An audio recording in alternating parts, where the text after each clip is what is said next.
Good afternoon and welcome, everybody. This would be the Jeff Cameron Show right here on 97.9 ESPN Radio. Good to be with you. Good Monday. Hope you had a great weekend. I'm Jeff. That's Tom. We're online, ESPNTallahassee.com.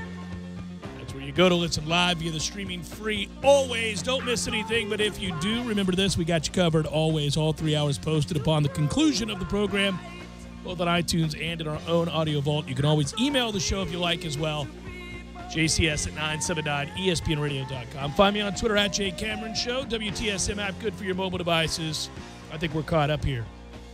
YouTube, ESPN Tallahassee. You can watch us perform our duties, have fun with the show, and all that good stuff, and even chime in. Man, it's awkward. I don't know.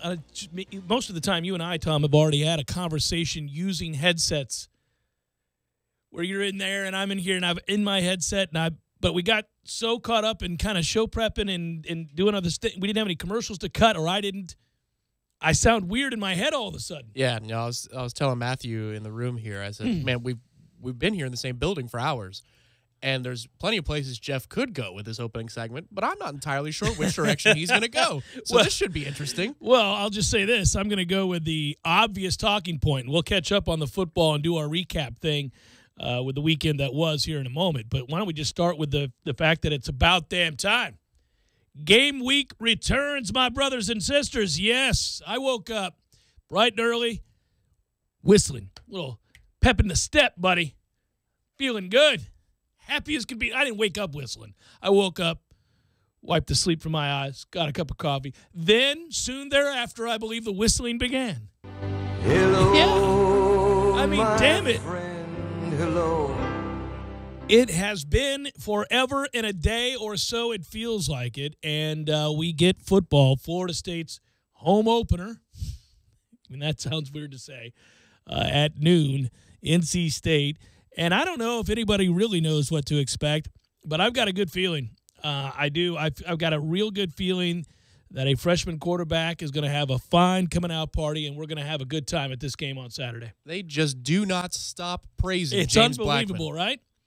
I get, again, the overriding talking point would be if you're a coach or a teammate, especially a veteran player, you want to instill this young man with as much confidence as possible. There's no way not to be nervous as a true freshman making your first ever start in a college football game. Hell, you're nervous when you play this game as a junior or a senior before your first game, a home opener, if you will. When you come out of that tunnel, everybody's got butterflies. So there's no getting around that. It's especially going to be true of a freshman. But you know, the way that they've talked about him and the way that they have taken turns, whether it's a coach in the case of Jimbo Fisher or a player in the case of Derwin James and others, that are citing the things that they're seeing on a daily basis in practice. And, practices of what they've had to look at is weeks and weeks and weeks worth of practice. Yeah, there was one thing that Jimbo said in his press availability today, and I saw it third hand, but he was talking about how they blitz Blackman a lot in practice, and that's what they've done with the extra time. And we know, in fact, you told me this because you had some birds perhaps around the field or whatever in practice, leading up to the Alabama game, that they pressured Francois a lot because they knew that Alabama would do the same. They would test DeAndre from all different angles, throw the kitchen sink at the offensive line and the quarterback, and say, can you handle it? It's good to hear that he's performing well, James Blackman, that is, albeit not in a live situation, against the blitz, against this defense, the ones on the ones, the elite against this offense, and he's performing well from what people are telling us about practice. That's reassuring. The other side of that is what you brought up last week in a conversation we had about this very thing, which is it's all well and good in theory, it's nice in practice, but when you get hit, does that alter the way that you react to those blitzes moving forward? When you're in that pocket and there's no chance that somebody's going to drive you into the turf, pick you up and potentially break your ribs, or hammer you from the back, from the blind side. Yeah, there you go. We're off and running on Monday afternoon. That would have been a sound clip for the ages. Then, you know, it's a little bit easier to stand tall. A little bit easier to handle the pressure, if you will, of the moment, because you're not having to deal with the repercussions and the fallout of having been hit. And so, you know, I don't know what James Blackman weighs, but it ain't a lot. And I got to imagine that, the first couple of times that he gets really rocked, it does change your outlook on standing tall in the pocket. Now, let's hope not. Who knows? Maybe he's just one of these tough SOBs. We see him come around. Hell, the guy he's replacing seems to be built exactly like that, right? A smallish guy, certainly in height. And he handled shot after shot after shot after his first start, and we didn't, from that point forward, certainly never questioned his toughness. Yeah, Coach was defensive about that earlier today, saying, listen, if you play in Belle Glade and you play down in that area, you're going to get hit. But the thing is, it's high school, and this is a whole new level, and NC State boasts a good front seven if it boasts anything at all. And I think I saw Brendan Sonnone put it out on Twitter earlier today. The average size of their defensive lineman is 297, and he's, barely $170. So, sure, things could change if he gets hit once or twice, but I like the idea, at least from what Jimbo's saying about practice, that they're bringing pressure, and they're not trying to what we said last week. Confidence is fragile, so you're trying to protect confidence, and maybe that's an angle here. But they're not doing that in practice. They're not playing vanilla looks, trying to get him feeling good about himself. They're bringing the kitchen sink at him to see how he processes information. Well, you have to. You're playing the season regardless of the hand you've been dealt. Now, there are games, and there are nothing but games from here on out. There is no more time off. This is it. You're going to be playing a game every week. So you don't have a choice. I mean, obviously, if something happens to this young man too, knock on wood, it's not going to happen, but you can't play the game scared. If something does happen, then, Florida State's likely screwed. Some would argue that they already are. We'll see. But you got to play the game like you're excited to play the football game. You got to play the game like you believe you're going to win the football game. You got to be aggressive as a coach, and you got to trust that the veteran players and those tasked with the responsibility of protecting this young man are going to do just that.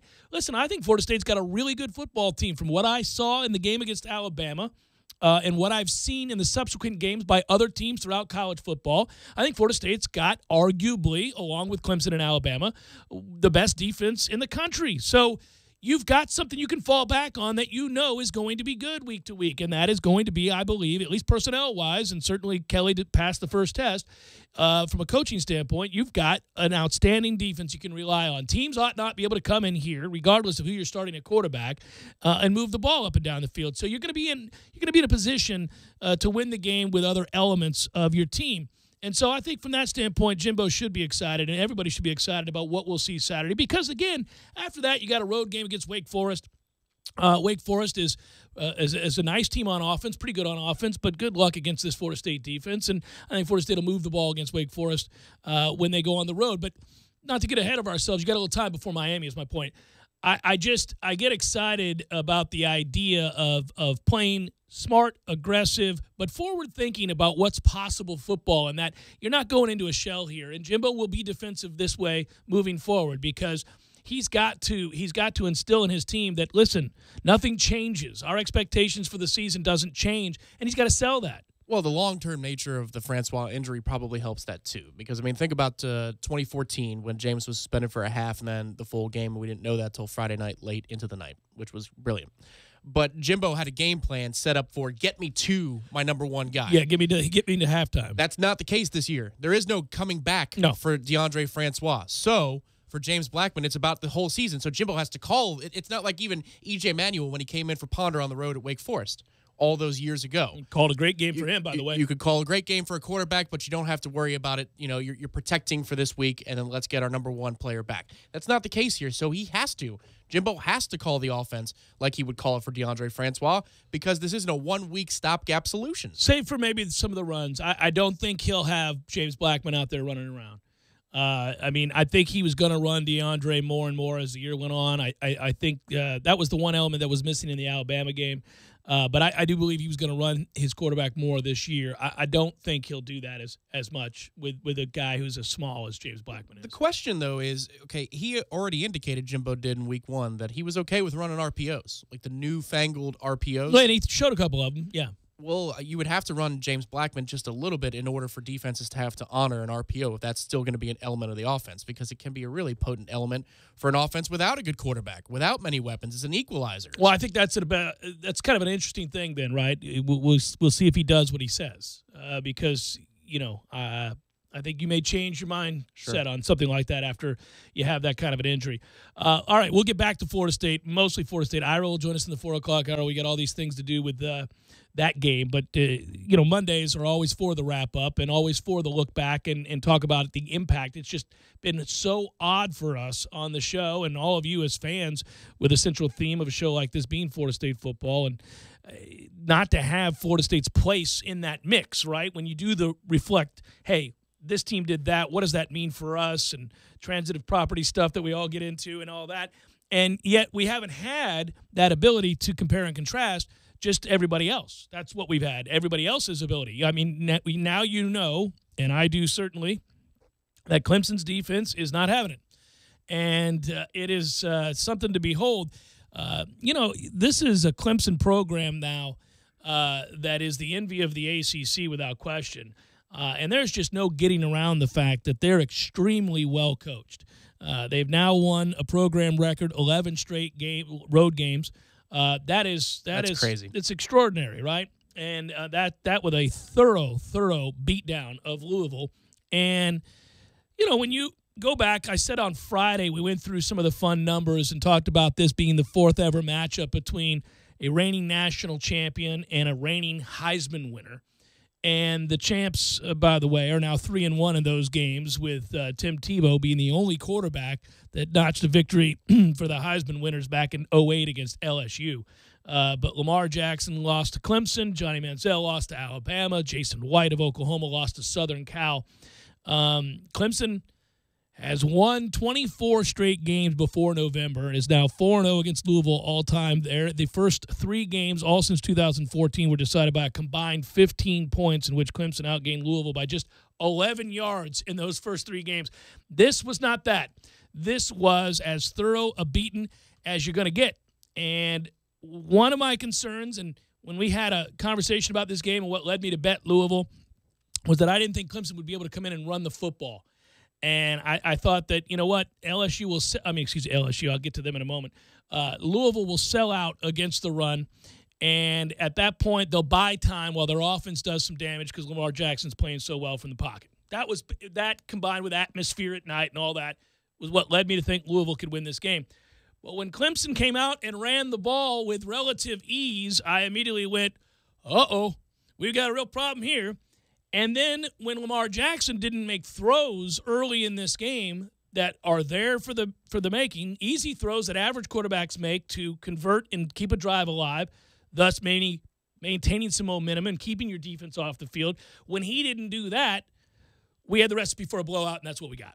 Yeah, I think the game plan from Louisville was head-scratching, and I saw the local people up there say the same thing. Mark Ennis was talking about it actually with Chris Brown from Smart Football, and the both of them were talking about, I don't know what exactly Petrino came out here to accomplish tonight. So it looked like Lamar was in between, and it looked like he was nervous, and that's a deadly combination when you don't have the skill around Lamar Jackson that you did last year.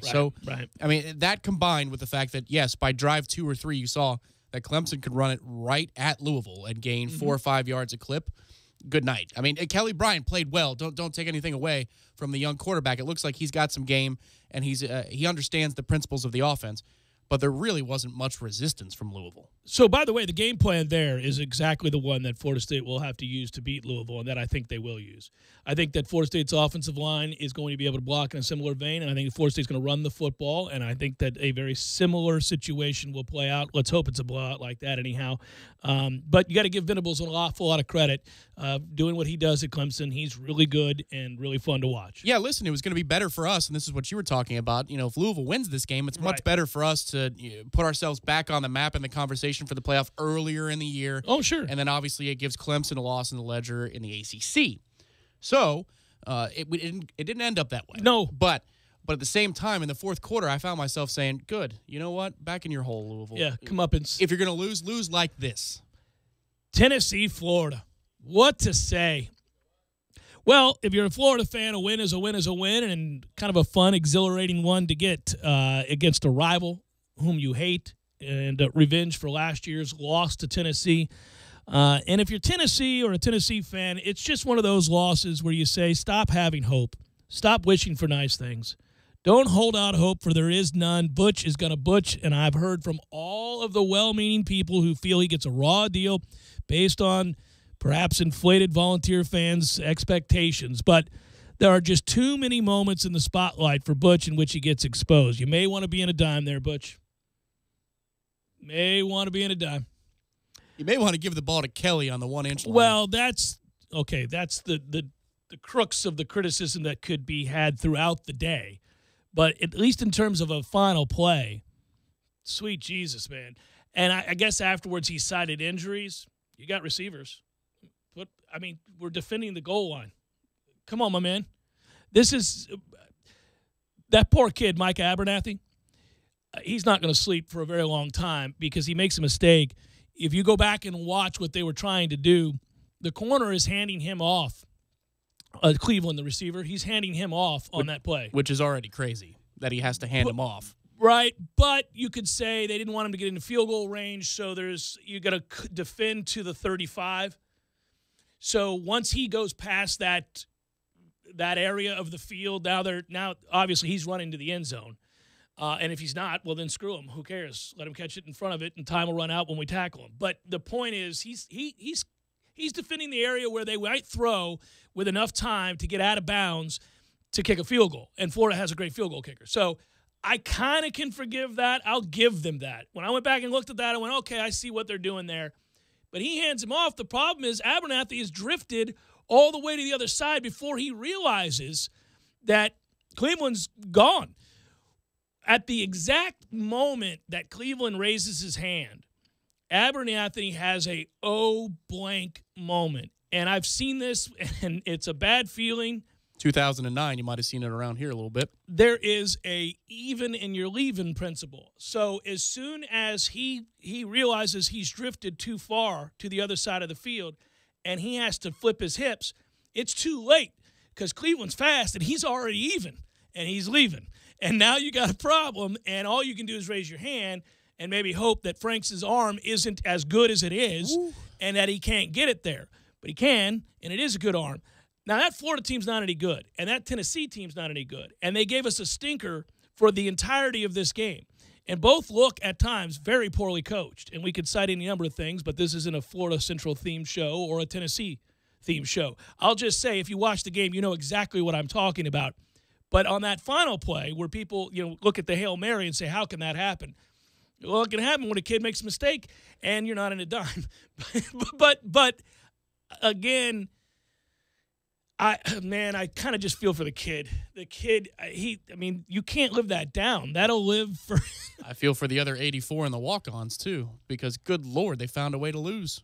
And what does that mean? Yeah, Franks has a very strong arm. I will say that. Maybe he could be their Xavier Lee. It's just he's got really throws the ball extreme distances. Jeff, he did. The other team to note. I know we got to go to break. LSU gets clubbed against Mississippi State. I took Mississippi State the points. Didn't figure they'd win by 30. Did figure that they would cover the 7.5. Here's the thing. We talked on the air Friday, and I said, well, here's the deal. Mississippi State has proven so far that they can score, and they're going to score, and their offense is a lot better than it was a year ago, and Dan Mullen's a good coach, and, they're going to be able to score. Come on, LSU's offense. You're out here getting clubbed by Mississippi State. What are we doing here? I didn't expect LSU to get beat up like that. This just looks like same old Les Miles, even though it's not Les Miles. Just hand it on off to the next guy. Same crap. Same LSU offense. We need Jimbo. They start the band again, boys. They'll be coming for them next. Jeff Cameron Show, 97.9 ESPN Radio.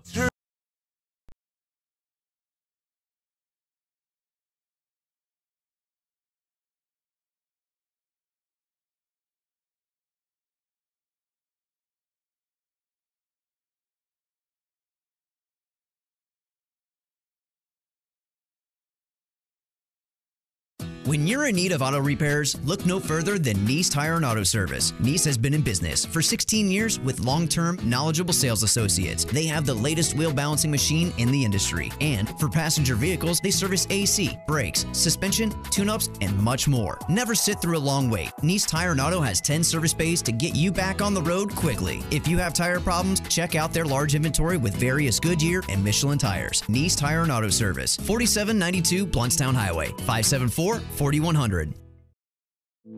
You put your mower through a lot. All that back and forth can add up to thousands of miles.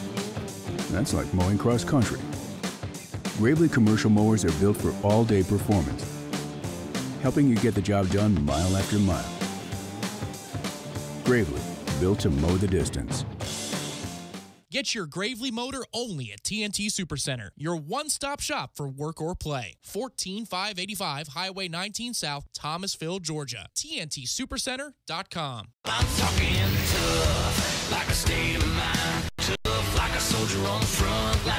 Tough when it gets rough, like my Ford truck, always enough. I'm talking tough. Franklin Spring Creek Ford, the place to find your next truck in southern Georgia. I'm talking tough. Hey y'all, we're Chris and Preston from Low Cash. Head to Franklin Spring Creek Ford and see them about all of your vehicle needs. HP Pavilion laptop with Intel Core i5 processor is $469.99, a savings of $170. Staples, it's Pro Time, expires 9/23/17. Wow, this is great. E+. E+? Is that like A+? It's better. The E stands for easy. Easy Plus? Yep, easy ways to save energy, water, and money from the City of Tallahassee Utilities, your own utilities. The City of Tallahassee Utilities has created easy ways to monitor your account with E+ online. We can pay online, we can check our balance online, compare usage history online, and even take a free online energy audit. And I see the City of Tallahassee Utilities has created a new smart bill. Once we enroll, we do everything online. Billing, paying, everything. What a time saver. Not to mention saving energy, water, and money. And when we download the City of Tallahassee Utilities Digitally smartphone app, we can do everything on our phone. Pretty incredible. Plus, there are new authorized payment locations, like some local gas stations, grocery stores, other city departments, and more. We can even go to the Renaissance Center at 435 North Macomb Street to pay our bill. Wow. The E really does stand for easy, doesn't it? It sure does. E+ from the City of Tallahassee Utilities. Your own utilities. When Murphy was born, the doctor dropped him. Sorry about that, man. They're just so slippery. On his first birthday, the single candle on his cake burned down the family home. Grab the cat! When he was 12, he hit his first home run, which hit his father in the head and left him thinking he was a chicken. Dad? Throughout Murphy's life, anything that could go wrong did. But now, even Murphy can win. I can? With MyBookie.ag, anyone can bet on sports and win. But I never win anything. All you have to do is sign up to get 50% bonus cash. Bet with confidence. MyBookie.ag has fast payouts and the best customer service in the business. I just bet on the Browns to win the big game. That's Brady's team, right? Okay, maybe Murphy will never win, but you can on MyBookie.ag. Log on today and use the promo code RADIO. Hey folks, Ron Vitrano here with great news for North Florida and South Georgia used car, truck, and SUV buyers. Car Gurus has named its top-rated used car dealer for 2017, Frank's Auto World on West Tennessee Street. Car Gurus rates each used vehicle for sale based on price and rates it as bad, fair, or a good deal. Who's the most good deals? FranksAutoWorld.com. Think I'm kidding? Type in FranksAutoWorld.com on your smartphone, iPad, or desktop. Get multiple pictures and even a free Carfax of each vehicle and a rating by Car Gurus showing you the price is a good deal. FranksAutoWorld.com. Hi, Chris Kraft. Tallahassee dodged a bullet with Hurricane Irma, but the majority of Florida was not so lucky. So Kraft Nissan is teaming up with the Capital Area Red Cross. You buy a new car and we donate $100 to the Red Cross. And Kraft Nissan is guaranteeing a minimum total donation of $5,000. If your vehicle was damaged by the storm, you automatically qualify for Nissan's factory employee pricing A-Plan, which is up to $1,500 under invoice. In addition, you keep all rebates or 0% interest on most models. And Nissan Corporate has just announced no payments for 6 months. That's right, until March. It's Nissan's way of helping our neighbors. Plus, save $6,000 off on all 2017 Altimas in stock. And Kraft Nissan has created a 1-month program called Storm Recovery Sign and Drive. Zero money due at inception. That's right, no money down, nothing. And lease a new Sentra S for just $255 a month or a 2017 Rogue Sport for only $275 a month. Kraft Nissan, doing our part to keep this Nissan town rolling. But hurry, it all ends October 2nd. Payments based on 36-month lease with approved credit through NMAC, monthly payments plus tax. You're locked in with the Jeff Cameron Show on 97.9 ESPN Radio.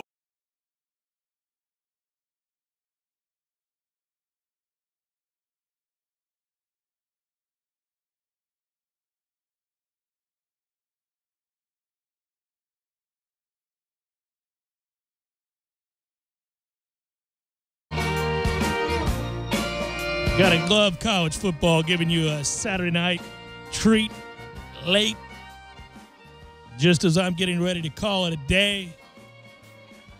You could use the Godfather 3 line. They pull me back in. I surely didn't expect that. Now I've got 2 fingers to my eyes, 2 fingers back to you, Southern Cal. I'm not so sure you're any good at all. Now that we know that Stanford sucks, what'd that convincing win over them really mean? We know Southern Cal struggled week 1. Was that against Western Michigan? Was it them or Western Kentucky? Yeah, it was somebody. Western somebody. Somebody not real good. I've never known of a Western team that's good. No. Not with any team that starts with Western, no. Yeah, exactly. Yeah. So Team America is Western. So we're great. so struggling, and then a win there. Yeah, it very well may be that what Southern Cal is a team that's led by a very good quarterback. And not much else. That may be what Southern Cal is, right? Even still, with that being the case, that game was physical. It was fun. And the last 2-3 minutes of it was great. Enjoyment factor. College football loving fans everywhere got to sit back and watch a really fun game, an amazing game filled with moments in which kids step up, make big plays, and other kids have their moment in the sun and others suffer, at the feet of agony, man. It can be tough. But I'll just say again, when you watch that game play out, you're seeing some talent on Texas's roster and on their defense in particular that suggests they should just be better. We'll see what Texas is by the end of the year. They're a little bit more talented than I gave them credit for. It's either that or Southern Cal is still not even close to being where they're ranked. Right? They're not quite back yet. Yeah, but either way, your eyebrows are raised from that result. And the way that game was played for all 60 minutes, it's not like Texas lucked into being in that game. They were in that game. The whole game, yeah. So what the hell does that mean? Yeah. Yeah, it was hard. It's hard to get a feel. As for the game itself, it's the first time the two teams had met since 2006, the famed game in the Rose Bowl. And you end up getting an all-time classic, 27-24.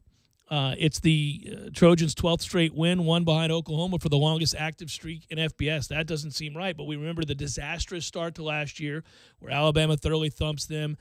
They can't figure it out until they get to week 4. They make a change at quarterback, and the next thing you know, they get on a run. By season's end last year, they looked like the team that was preseason ranked and hyped as a top 10 club.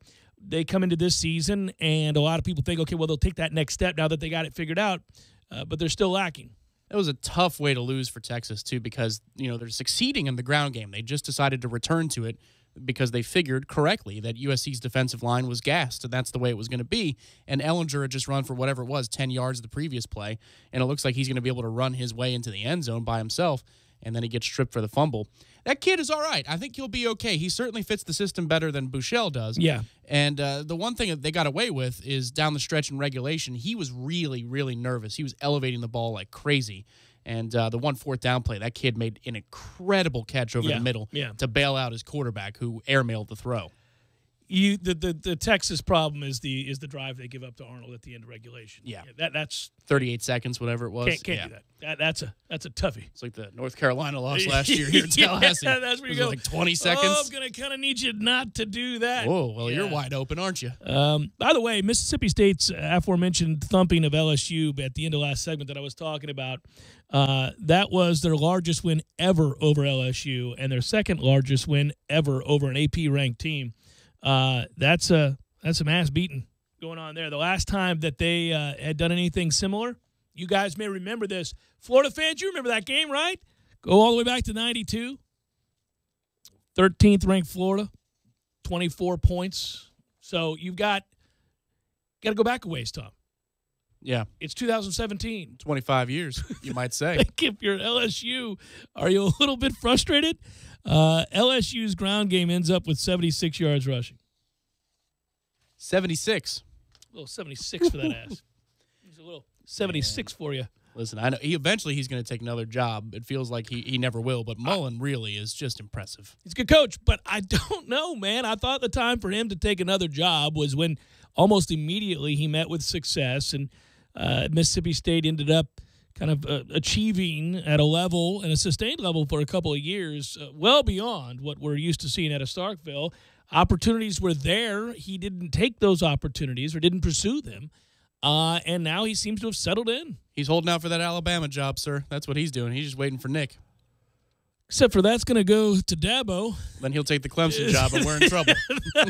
Well, I mean, yeah, right now we're in trouble with what Clemson's doing. I don't know. Yeah. I mean, we may want to shake things up with what Clemson's doing right about now. I mean, could they poach Randy Shannon maybe? Florida's defense looks okay.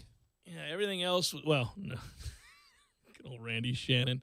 As for Bama and Oklahoma, they were bored, and they played obviously lesser than teams. Penn State did something similar. It's too hard when you have these games like you have with Penn State beating Georgia State 56-0, or Oklahoma's win, or whatever it would be, Georgia over Samford, or any of that stuff. I think the fun lies in a couple of SEC games that I thought were interesting. First of all, I'm happy. Got to toot my own horn here on the Vanderbilt pick over K-State. You can't be laying points with K-State on the road. That can't happen. Survived it, but they got through it. They got through it. Vandy gets a win there. Their defense is pretty good. And then I obviously mentioned that it was fun to watch San Diego State beat Stanford. I like Stanford, but I was still rooting for San Diego State just to see it. I like upsets. Man, I may be falling for it, and I was kind of falling for it with LSU. I thought, well, okay, at least through the first 2 weeks, I get they're playing nobody, but the offense does look competent. It looks like it's coached well, so this might be something different if it combines with the defense like they usually have. Oklahoma State looks pretty good. I think Oklahoma State's really good. I'm going to get to them because Pitt is really in a bad place. Right, exactly. So, but Oklahoma State's going to score, and we knew that going in. The other SEC game I was going to mention that I wanted to talk about was Kentucky, South Carolina. So you got to get, not that I want to spend a lot of time on it, but Kentucky beat South Carolina. That's a big win for Mark. I mean that. I mean that. You sound like Spurrier the way you said that. That's a big win for this program. It's a big win for Kentucky, and it's a big win for Mark Stoops. I mean, you got to listen. They're rolling on Big River up in Kentucky right now, celebrating life. This is not how you start, right? I mean, if you're a Kentucky fan and you're looking at the film, best you can hope for. Looking at the film of Florida, you're saying, could this be our year? I mean, if not now, when? Yeah, I don't know. Florida's buoyed. They're going to get that 8-win plateau now with that win over Tennessee is why you're back. I told you. Doormat and everything, man. By the way, Ole Miss didn't score a point in the second half against Cal. That's something. Tough times at Ole Miss, I guess. They've come home. Yes, they have. Against Cal. They don't score in the second half. Boy, Cal is just taking names, aren't they, this year? Cal's like, come on! Beat North Carolina. All you middling Power 5 Southern Conference teams, come on!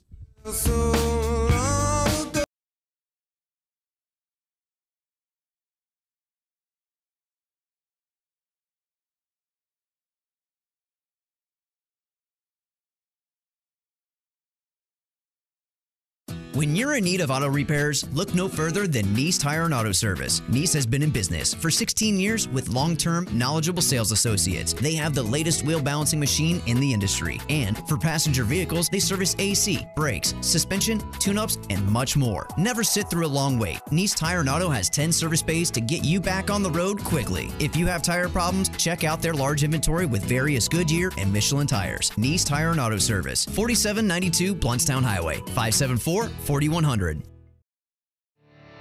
You can tell a lot about a tractor by its warranty. That's why Mahindra makes the toughest tractors on earth. With steel, not plastic. Backed by the industry's best limited powertrain warranty, period. Not 5 years, not 6 years, but a full 7 years on select models.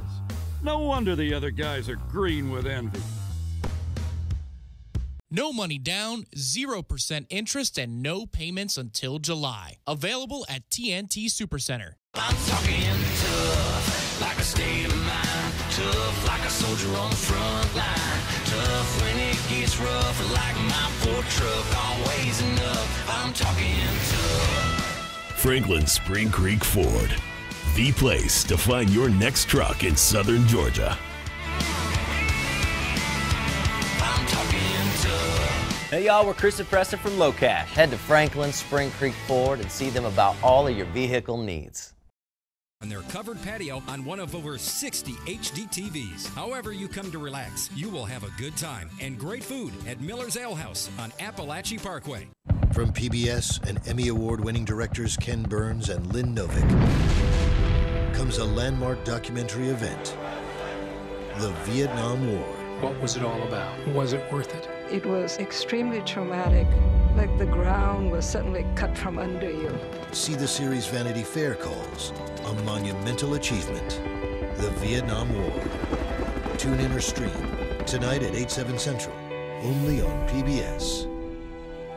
Brent, this month's topic is classic song lyrics. You ready? Ready as I'll ever be. Here's a lyric. American history, practical math. You study them hard and hoping to pass. It's from School Days by the great Chuck Berry. He wrote and recorded so many great hits. You mean like TNT Supercenter sells and services so many top golf cart brands with an enormous selection all under one roof? TNT Supercenter customers can compare the top golf cart brands side by side. Club Car, Yamaha, Star EV, and the ultimate hunting vehicle to beat. TNT Supercenter has the largest selection of carts in the area. Pre-owned carts starting at just $19.99. New carts with a 4-year warranty starting at just $49.99. And at TNT, our service center and service technicians are trained, certified, and authorized for every brand we sell. And there's plenty of parts and accessories too, right? Our parts inventory is huge, and we'll dress up your existing cart with a full line of Mad Jack's premium accessory products like seat kits, light kits, lift kits, and now for a limited time, save 20% on all of Mad Jack's parts and accessories. TNT Supercenter, US 19 South, next to Dairy Queen in Thomasville, and online at TNTSupercenter.com.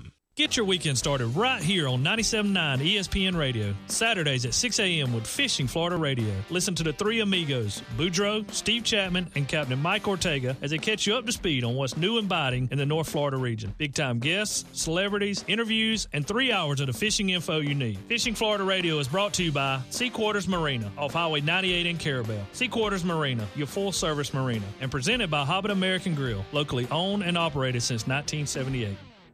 Proof Brewing Company and For the Table Hospitality present the 5th annual Florida Tap Invitational, September 29th and 30th. This 2-day event features a block party Friday and a beer festival on Saturday. VIP and general admission tickets are available at FloridaTapInvitational.com. You can always count on the crisp, refreshing taste of Bud Light, just like you can always count on Tailgate Terry. Without Tailgate Terry, you wouldn't have cold Bud Lights and 7-layer dip at every pregame. That's 56 layers per season. Just the right amount if you ask Terry. Just don't ask him while he's inflating the 8-foot mascot he blows up for tailgating. Tailgate Terry is famous among friends. He deserves a Bud Light. Enjoy responsibly. Bud Light Beer, AB St. Louis, Missouri. ESPN Radio Sports Center.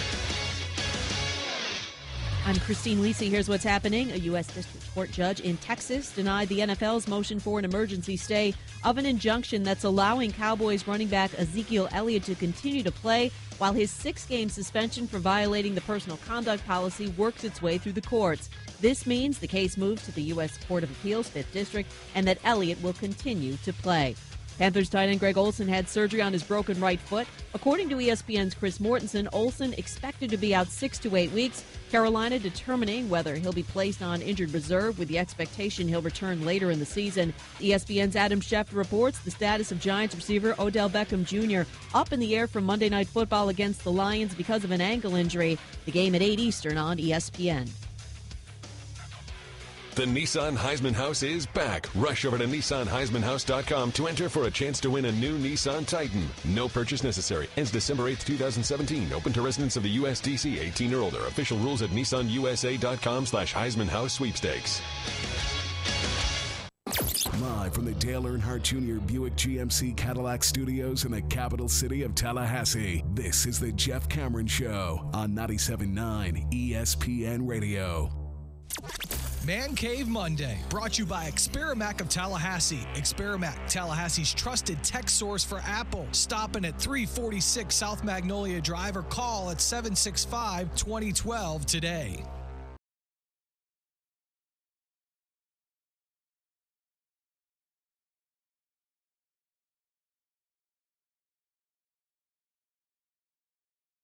Jay Cameron Show. Cold-blooded rights. Did UCLA's tent get bigger? Hey, now. Well, they would live in the Taj Mahal of tents. Oh, it pitched. Yeah, I mean, listen, UCLA is going nowhere unless they're booted out of the tent of suspicion and just into the land of suck. I mean, that's who the program is. That's what they are. I'm sorry. There's with few examples otherwise. This is just every year with UCLA. And the best part is every year somehow, and I get that there's an effort to be fair, and I don't know what it would be like if I did a national show every day. I mean, I do some work nationally, and I understand that what you're catering to in some cases is not the same as to what you're doing on your own local show. So maybe the temptation of guys that cover the entirety of college football for a network as big as, say, ESPN. I'll use ESPN as an example. They feel like because they visit these other places and they go talk to the coaches and they go, which is great, but I think sometimes there's an effort to include when there doesn't need to be, or there isn't something that warrants it. Some teams that just traditionally, year in and year out, give you no reason to believe anything's going to be different. And, Kirk Herbstreit was asked before the season, if you had to pick a surprise team that is maybe outside your top 15 that you think may make some noise, who would that be? And he said UCLA. And I respect Kirk Herbstreit. I think he does a good job by and large. I rolled my eyes. I'm sure most of the country that's not in California did too. Because why? What about Morrow? What about that? They got a good quarterback. I got you. They got a good quarterback. But they got nothing else ever. And so you never – I mean, I get it. There's a player here or a guy there, or there's a player that comes out of it. No, listen, every program's got a couple of kids, especially programs in the Power 5 that, obviously going to go on and have nice NFL careers. But by and large, UCLA is just never any good. And I don't know why we continue, and by we, I mean the national media, try to push a program like UCLA down our throats every year. Whoever then the source is in the UCLA program, Herbstreit needs to stop talking to that person, and he'd help himself, because he called Brett Hundley the face of the sport not too many years ago. And then he picked UCLA, and it's tough. I get you. If it's a surprise team outside the top 10 or top 15, there aren't that many great options anyway. But Todd McShay was the one that was also trumpeting Hundley, and I said, I remember this. What'll happen is sometimes it'll make you doubt yourself. You'll start to go, well, maybe I haven't watched enough. Maybe the 4 times I've seen this kid play are the 4 worst games he's played. It's possible. And so you start, because when you figure that a guy like that in that situation has access to all the tape. So you think, okay, well, I'd like to trust that he's looking at it. Correct. He has access to all the tape. That's one thing. You know what I mean? But watching the tape is another. Yeah, and so I remember it was right before they played Oregon, and UCLA was playing Oregon, and you and I were both kind of, what's all this buzz about Nick? I mean, every time I've seen him, he's been terrible. We watched that game, and he was horrible against their sorry-ass defense. Yes. He basically lost the game. That game was so bad, and they had so many possessions in Oregon territory, too, that he came away with little to nothing.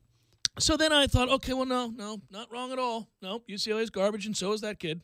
Yeah. No, and I don't mean as a person, but just as a player. He's just not any good.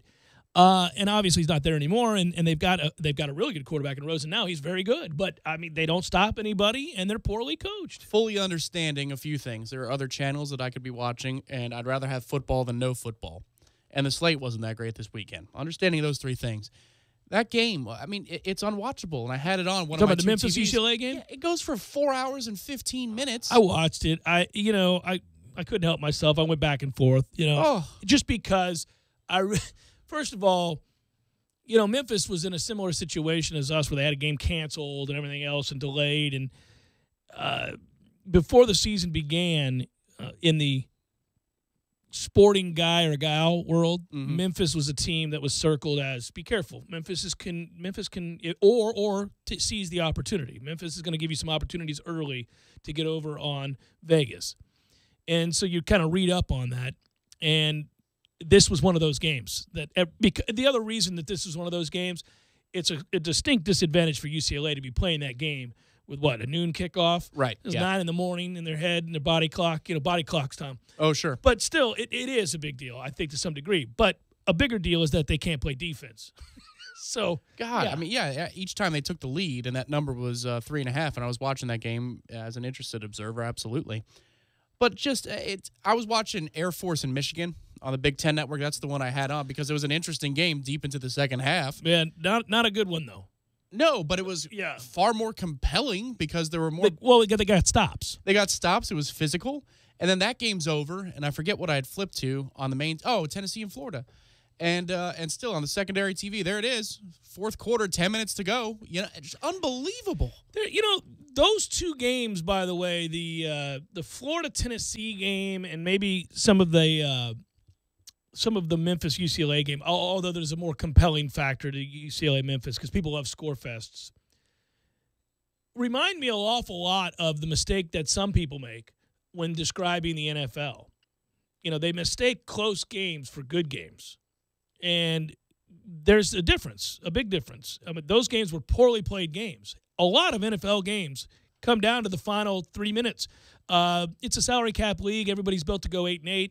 And you see a lot of sorry teams tied at 17. Buffalo, Carolina was a close game yesterday. Yeah, it's garbage football. Oh. Yeah, it's really bad. Oh. But people will tune into the fourth quarter, and what they take away from a game like that is, did you see the end of that Buffalo, whatever it might be? And when you say, I couldn't dare to watch after the first quarter, I was done. I saw all I needed to see between those two garbage teams. The NFL has way too much of that, by the way. Way too much of that. There's a plague in the league right now with poor offensive line play where you really can't get anything accomplished because people can't block. It's really, really been exposed. All across yesterday, we were watching the first half of the early slate together, and we may have had 8 televisions in front of us at the same time. Great. Yeah, it was great. And you go from game to game, and you're absolutely right. There are an awful lot of 3-and-outs. And it's not to do with great defense across the league. No, and I'll touch on the NFL here in just a second when we come back. Jeff Cameron Show, 97.9 ESPN Radio.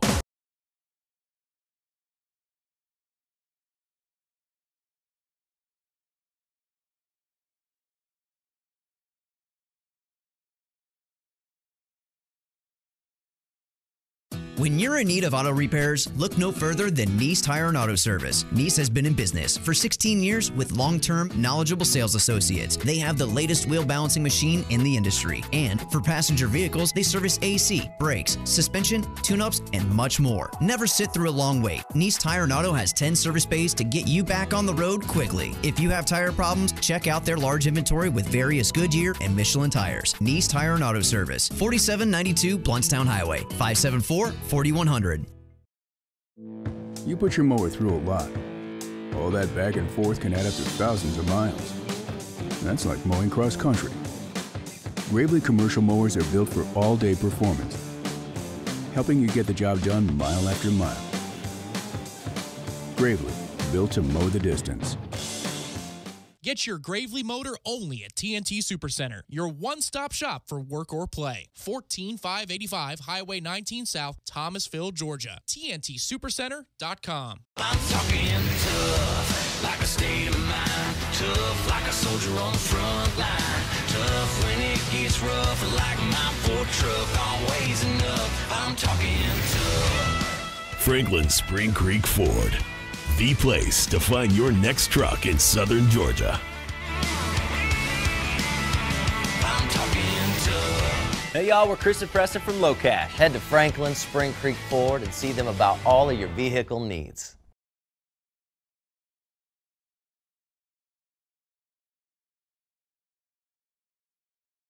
Authorized payment locations, like some local gas stations, grocery stores, other city departments, and more. We can even go to the Renaissance Center at 435 North Macomb Street to pay our bill. Wow. The E really does stand for easy, doesn't it? It sure does. E Plus from the City of Tallahassee Utilities. Your own utilities.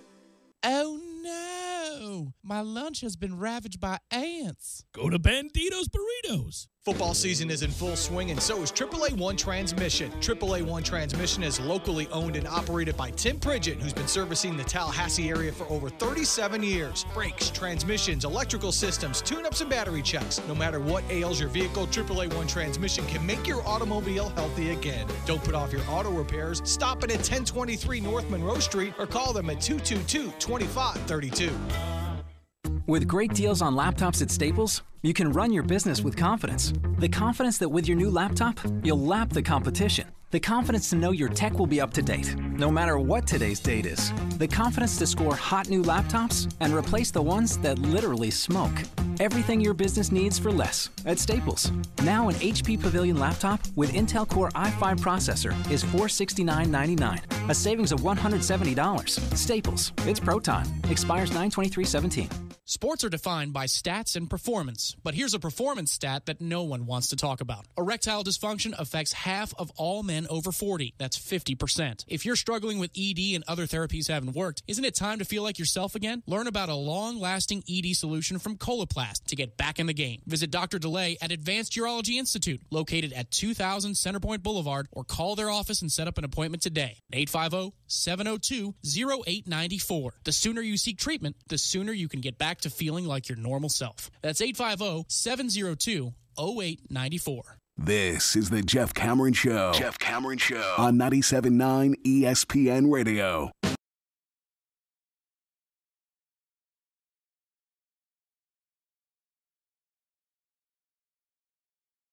Here at the top of the hour in a moment. Talk Florida State football, of course. Let me touch on the NFL real quick. Bucs get off to a great start. Dolphins, nice win on the road, although they were out there all week. Weird lack of execution again from L.A./San Diego. Yeah. And also Gase gives them a timeout. I mean, it's just really odd final 10 seconds of that game. Very weird game. That said, the only team in the state to lose was Jacksonville, and they did in resounding fashion. And what they did is important. They quit on their quarterback. They sent a message to their coach. We're not going to go to war for that guy. He can't play. Stop doing that. Stop rolling this guy out here. And he should listen to them because I think they've got a really good defense. I know they didn't play that way yesterday in parts once they'd quit. But I think they are pretty good on defense, and I think that can sustain them. Running the football, obviously, with Leonard. But you need somebody else that they believe in under center, and it ain't that guy. It's not Blake Bortles at all, and it won't be. So it's time to move on in Jacksonville and just to admit that you don't have the guy at quarterback. Maybe they can acquire Matt Moore, from Miami, and he can run a professional offense. I just think it's got to be so disheartening. Because they're doing some things right in Jacksonville. But if you don't have a quarterback,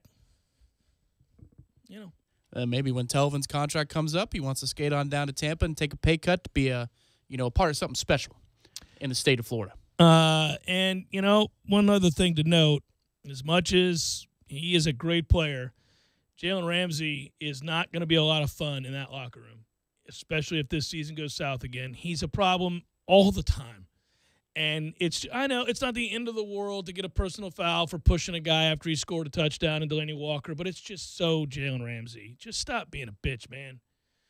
Can we play the game?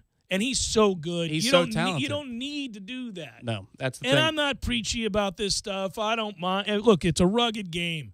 You hit guys. You do things sometimes across the line on purpose. But that guy. He's the hashtag a-hole you want if he's on your team. But you got to at least come clean and admit that he's that. But you also have to have a good quarterback because if you don't, he'll trash him. He's done that to 3 or 4 of them publicly, now. Yes. Publicly, he'll do it, yes. I mean, he does it on Twitter. I mean, get off of Twitter, dude. Not exactly good for culture if you're trying to build something. It's not good for a locker room. It's not professional. You're not a good teammate at that point. Look, I got it. The message is sent by players to coaches all the time. You don't have to do that. Not that he did it after this game, but he has before. You just what are we doing? Look at the way Jameis handled his rookie season. Last press conference of the year. Clearly a disappointing season. And he's got every reason to point fingers any number of places. You know what he did? He said, we all need to play better. If we cared as much as the coaches do, right, and we'd be successful. I wanted to go, shh. And that's a lie because there's nothing they could have done. No. But that's what you say. That's what you do. You uplift. Yeah. You don't tear down. Don't be a guy who tears down. Be a bucket filler. Fill it up, man. Not a bucket tipper. That's right. You're a bucket filler. You're not a bucket tipper.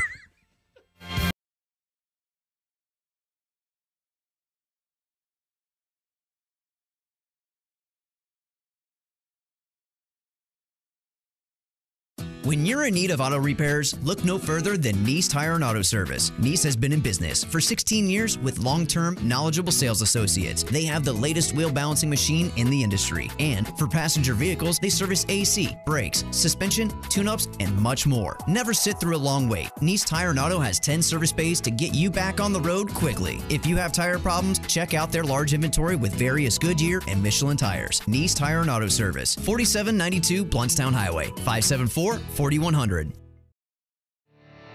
You can tell a lot about a tractor by its warranty. That's why Mahindra makes the toughest tractors on earth. With steel, not plastic. Backed by the industry's best limited powertrain warranty, period. Not 5 years, not 6 years, but a full 7 years on select models. No wonder the other guys are green with envy. No money down, 0% interest, and no payments until July. Available at TNT Supercenter. I'm talking tough, like a state of mind. Tough, like a soldier on the front line. Tough when it gets rough, like my Ford truck, always enough. I'm talking tough. Franklin Spring Creek Ford, the place to find your next truck in southern Georgia. I'm talking tough. Hey y'all, we're Chris and Preston from Low Cash. Head to Franklin Spring Creek Ford and see them about all of your vehicle needs. Fort Monster. Proof Brewing Company and For the Table Hospitality present the 5th annual Florida Tap Invitational, September 29th and 30th. This 2-day event features a block party Friday and a beer festival on Saturday. VIP and general admission tickets are available at FloridaTapInvitational.com. Football is here, Tallahassee, and if you're not watching the games at Tallahassee's favorite hangout, the Fourth Quarter Bar and Grill on North Monroe Street, you're missing out. With over 28 TVs, you'll never miss a second of the action. Kick your week off with Monday Night Football, where you'll get 2-for-1 wells, calls, and drafts all night long. Then there's Tuesday Night Trivia with Professor Jimmy. Go win yourself some money. What about lunch? Weekdays, pick from over 20 menu items for just $7.50, including a drink. What you doing for Thursday Night Football? How about the Fourth Quarter, where you'll get $2.25 domestic drafts, $2.75 domestic bottles, and $4 Jaeger bombs. No weekend would be complete without Bubbles and Brunch. From 7 a.m. to 2 p.m., get all the mimosas and Bloody Marys you can drink and a breakfast for $18.99. Can you say Uber? Knowles, Bucks, Jags, or Finns, no matter who your favorite team is, take it to 2033 North Monroe Street and watch them at Tallahassee's favorite football hangout, the Fourth Quarter Bar and Grill. Brent, this month's topic is classic song lyrics. You ready? Ready as I'll ever be. Here's a lyric. American history, practical math. You study them hard and hoping to pass. It's from School Days by the great Chuck Berry. He wrote and recorded so many great hits. You mean like TNT Supercenter sells and services so many top golf cart brands with an enormous selection all under one roof? TNT Supercenter customers can compare the top golf cart brands side by side. Club Car, Yamaha, Star EV, and the ultimate hunting vehicle to beat. TNT Supercenter has the largest selection of carts in the area. Pre-owned carts starting at just $19.99. New carts with a 4-year warranty starting at just $49.99. And at TNT, our service center and service technicians are trained, certified, and authorized for every brand we sell. And there's plenty of parts and accessories too, right? Our parts inventory is huge, and we'll dress up your existing cart with a full line of Mad Jack's premium accessory products like seat kits, light kits, lift kits. And now for a limited time, save 20% on all of Mad Jack's parts and accessories. TNT Supercenter, US 19 South, next to Dairy Queen in Thomasville, and online at TNTSupercenter.com.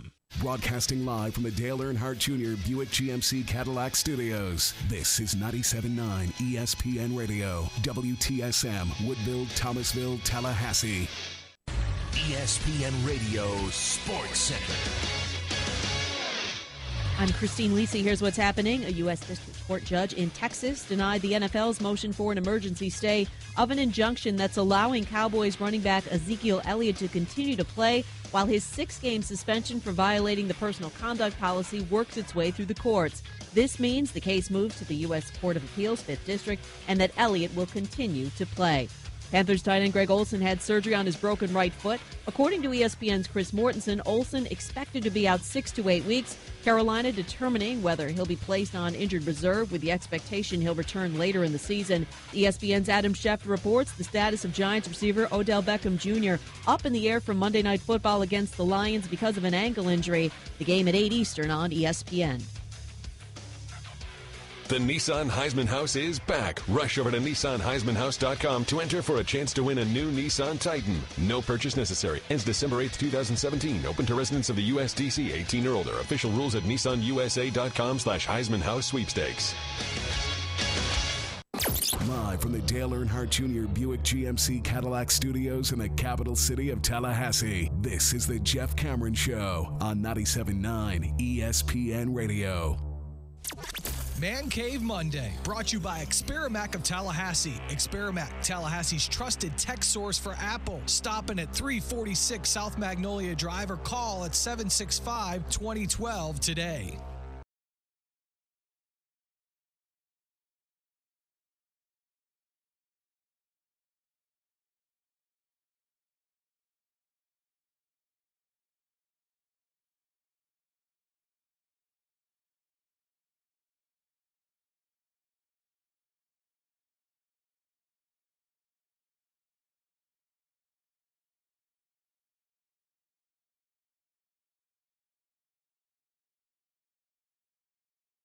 Hour number 2, Jeff Cameron Show, 97.9 ESPN Radio. Hello.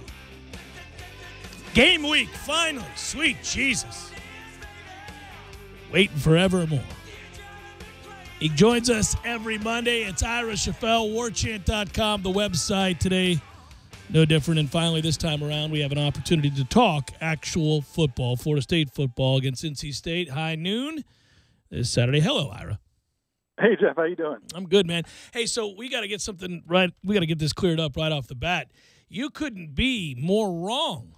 And you know how much I love you, but the Harlem Shake is not the root of the problems in this country, sir. I'm not sure. It's just a theory. It's a terrible theory. It could be the Harlem Shake, man. We were all happier then. But you were saying that it's gone bad basically since, right? I'm not saying that's the root of it. I'm just saying it all seems right. like when we were all focused on the Harlem Shake, things were better. People seem to. I just noticed as I look on social media these days. I don't know if you sense the tenor of the discussion in social media. It seems a little tense, kind of a little tough right now. So yeah. I think maybe we need a little bit more levity on social media. Okay, so if that's what you're making, if that's the point you're making, then all right, we're in agreement then, because I loved the Harlem Shake. You did? I did love it. I thought you were going to tell me you hated it. Oh, I thought it was great. I'm sorry. I misread your intention on the tweet. I thought you were blaming the Harlem Shake, that was the jumping off point. That was the impetus for the nation's problems, was once we started engaging routinely in the Harlem Shake across this country, that things began to go downhill. But I like that level of absurdism. I want more Harlem Shake in our life on a regular basis. I want people you would never suspect to do the Harlem Shake. I want them doing the Harlem Shake at all times. People not taking themselves a little too seriously. That's right. I feel like that might help things a little bit. That might. Maybe a football game will help us as well. Maybe we'll get a chance to, see something, talk about it, and kind of get back into the form of escapism that is football. What in the hell should we expect on Saturday? You got any idea? I know that basically Jimbo's locked everybody out. You're not allowed to talk to players. Nobody can see this team. They're under lock and key. What in the world can we expect to see on Saturday? I'll tell you what, man. It's a weird game to me. This is a weird game because on the one hand, look, Florida State's a better team top to bottom than North Carolina State. No question. If DeAndre Francois was playing, or any really experienced quarterback who you knew what you were going to get, and I know you're real high on James Blackman, but just in general, in terms of a guy who has played in a college football game and you know what to expect and the coaches know what to expect, I feel like Florida State would be in great shape in this game and cruise to a win and go about their business. But this game's a little bit weird to me, and I'm not predicting an upset. I just think it's NC State's good enough in a few places where they can kind of make it interesting. Obviously being at home is a big deal. Florida State's defense is legit. That's a big deal. But I just think the fact that you've got a first-time quarterback who nobody knows what he would do if things went sideways, I think the fact that NC State is experienced enough up front and also defensively, and then also they've got a quarterback who's accurate at what they like to do. Again, man, I just think it's a game that I wouldn't feel, if I was a Florida State fan, I wouldn't feel super good about this game just because there are a lot of variables. Well, there certainly are a lot of variables. I do feel good about it, though. I think that Jimbo's going to call a good game here for his freshman quarterback, and I think that defensively, most importantly, Florida State is as stout as there is in the country. I think the season will bear that out. I know it's hard to say that after one game and they've been off for a couple weeks, but I think the season will bear that out, and that Florida State will be able to carry the day most days on defense, which, of course, takes a lot of pressure off of James Blackman. But I get what you're saying because I think we're all apprehensive. It is a guessing game. We've never seen the kid play. And the one thing I will say that no matter how high I am on James Blackman and his talents, you're right. The things we can't see and can't know are what happens the first time he really gets hit. What happens if somebody whiffs on a block and he gets blindsided and drilled? Does that affect his pocket presence the rest of the game? Does he begin to see ghosts? Does he get happy feet? What happens if he throws a pick six early? Does it spiral for him? So you're right. I can't know that no matter what I think in terms of him as a talent. But I do think, and it'll be interesting to see, I think this is going to be a good test for the Florida State offensive line and the run game. Because if they can run the ball against this NC State defense, it's not so much beating NC State as a feather in the cap. It's running the ball against this defense that I think portends of good things to come. And that's where I think you'll see Jimbo focus, is trying to run the football.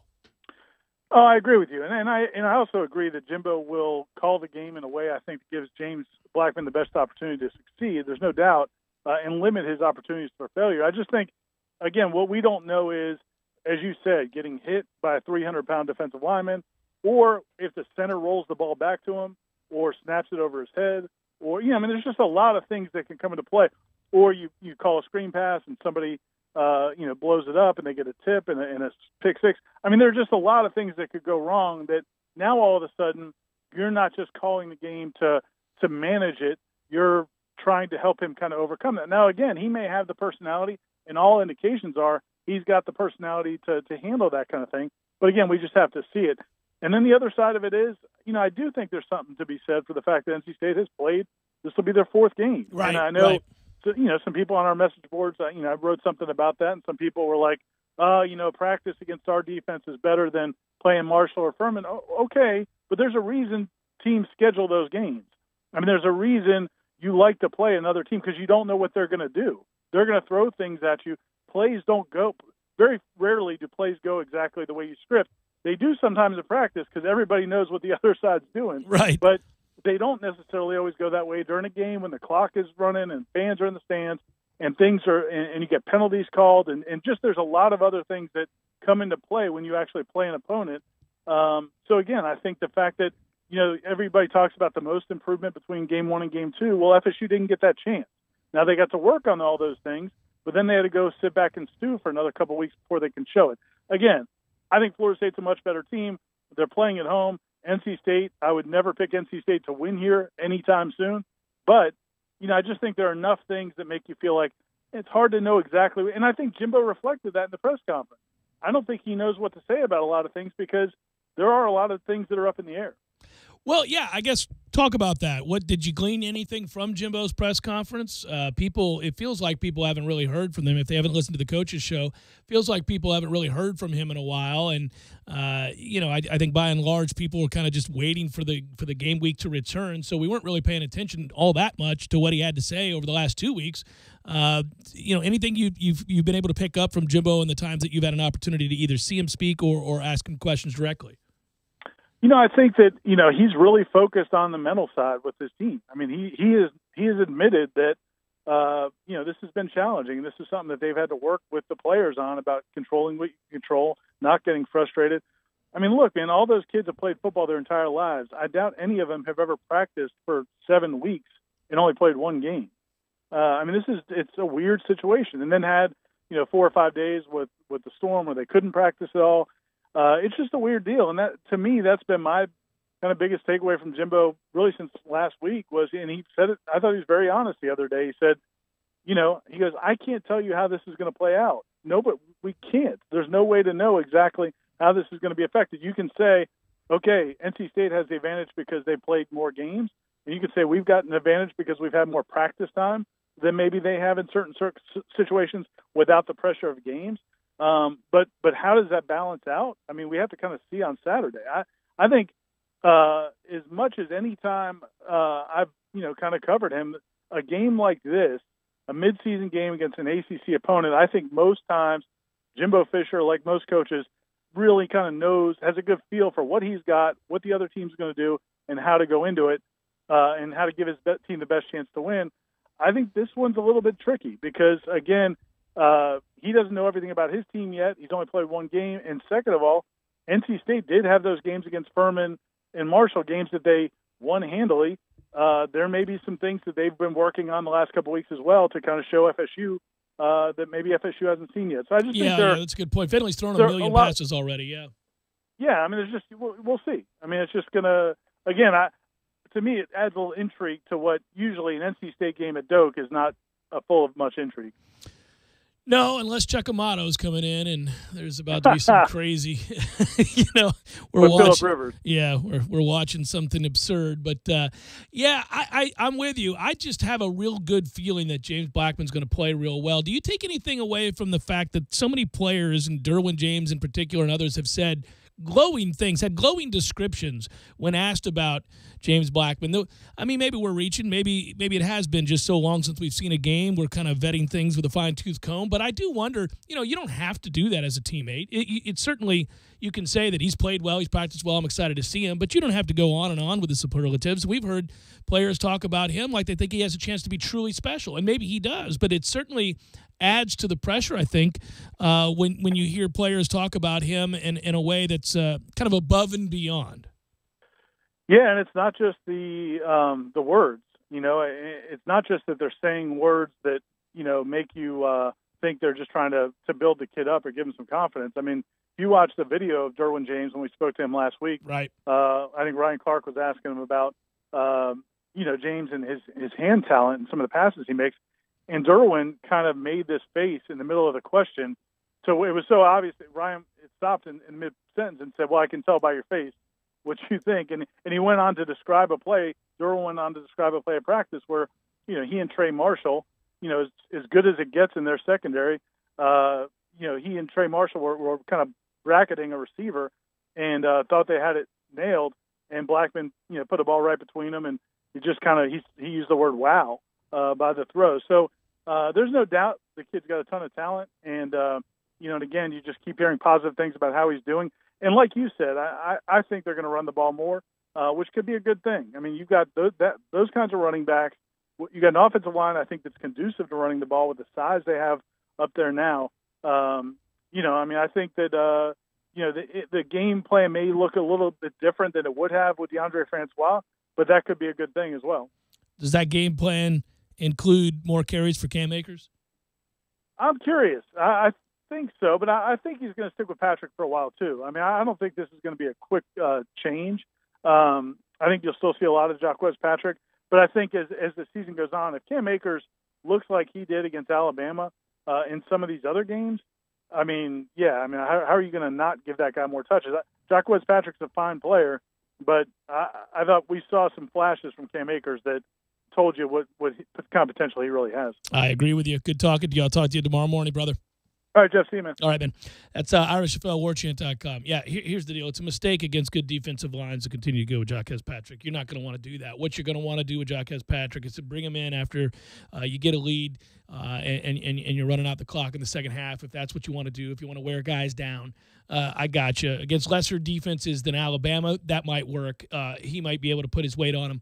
The problem I have with Jacquez Patrick and the way that he played the first game, and maybe it was just Bama, but you're a big man, run like a big man. Even if you're not having success, even if you're not going to have any success, and I think he was doomed from the start. We predicted that. We first guessed that before the game against Alabama.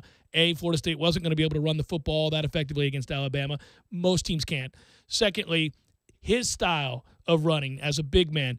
I cited Leonard Fournette, who is about as talented as a big man runner as we've seen in college football in the last few years, and he never had success against Alabama. They shut it down, and that's what LSU's offense is predicated on. So I didn't think Jacquez Patrick would have success there, but it was the way he ran. Kind of shuffling his feet. He really did not run with any authority whatsoever. And then you saw the spark when Cam Akers came in. He's just a different back. I think probably infinitely more talented.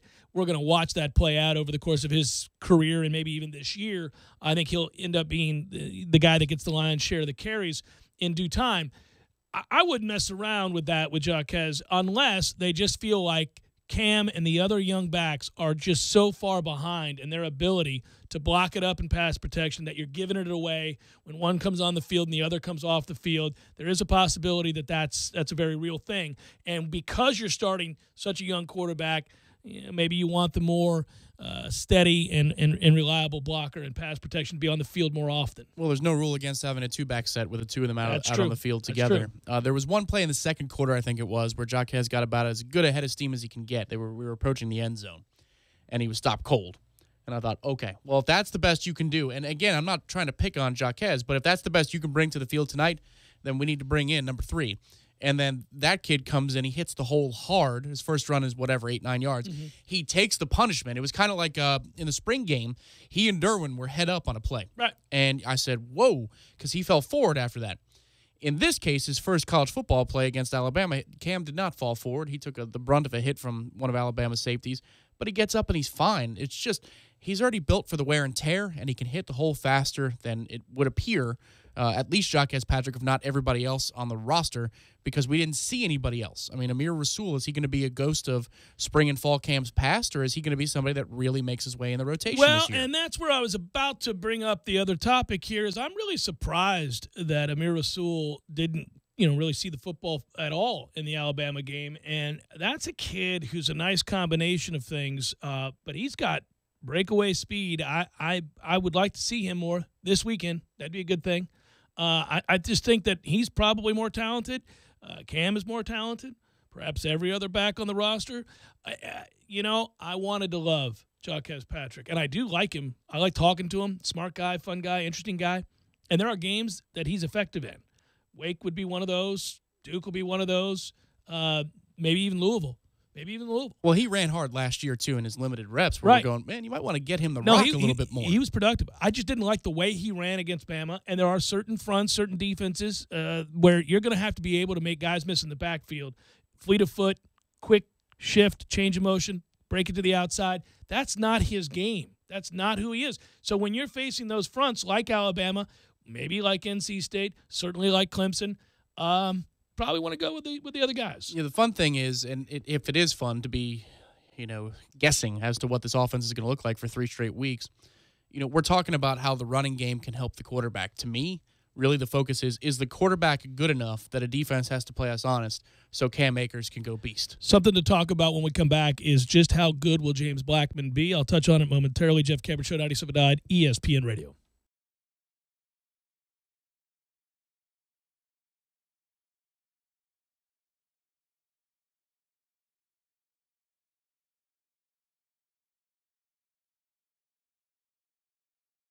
When you're in need of auto repairs, look no further than Nice Tire and Auto Service. Nice has been in business for 16 years with long-term, knowledgeable sales associates. They have the latest wheel balancing machine in the industry. And for passenger vehicles, they service AC, brakes, suspension, tune-ups, and much more. Never sit through a long wait. Nice Tire and Auto has 10 service bays to get you back on the road quickly. If you have tire problems, check out their large inventory with various Goodyear and Michelin tires. Nice Tire and Auto Service, 4792 Blountstown Highway, 574-4100. You put your mower through a lot. All that back and forth can add up to thousands of miles. That's like mowing cross country. Gravely commercial mowers are built for all-day performance, helping you get the job done mile after mile. Gravely, built to mow the distance. Get your Gravely motor only at TNT Supercenter, your one-stop shop for work or play. 14585 Highway 19 South, Thomasville, Georgia. TNTSupercenter.com. I'm talking tough, like a state of mind. Tough, like a soldier on the front line. Tough when it gets rough, like my Ford truck, always enough. I'm talking tough. Franklin Spring Creek Ford, the place to find your next truck in southern Georgia. I'm talking tough. Hey y'all, we're Chris and Preston from Low Cash. Head to Franklin Spring Creek Ford and see them about all of your vehicle needs. up, and so are the Makita deals at Cornerstone Tool and Fastener, your Big Bend Makita Pro Center. The Build Your Own Kit promo is here with many options to choose from. Buy a Makita Dual Base Starter Kit with bag, 2 5-amp-hour batteries, and pick your 2 bare tools. Cornerstone Tool and Fastener, your professional and serious do-it-yourself shop. 1110 Stuckey Ave, Tallahassee, or 3269 Crawfordville Highway. Call them at 580-1200 in Tallahassee or 926-1144 in Crawfordville. Online at ctf.nu. Hi, Chris Kraft. Tallahassee dodged a bullet with Hurricane Irma, but the majority of Florida was not so lucky. So Kraft Nissan is teaming up with the Capital Area Red Cross. You buy a new car and we donate $100 to the Red Cross. And Kraft Nissan is guaranteeing a minimum total donation of $5,000. If your vehicle was damaged by the storm, you automatically qualify for Nissan's factory employee pricing A-Plan, which is up to $1,500 under invoice. In addition, you keep all rebates or 0% interest on most models. And Nissan Corporate has just announced no payments for 6 months. That's right, until March. It's Nissan's way of helping our neighbors. Plus, save $6,000 off on all 2017 Altimas in stock. And Kraft Nissan has created a 1-month program called Storm Recovery Sign and Drive. 0 money due at inception. That's right, no money down, nothing. And lease a new Sentra S for just $255 a month or a 2017 Rogue Sport for only $275 a month. Kraft Nissan, doing our part to keep this Nissan town rolling. But hurry, it all ends October 2nd. Payments based on 36-month lease with approved credit through NMAC, monthly payments plus tax. When Murphy was born, the doctor dropped him.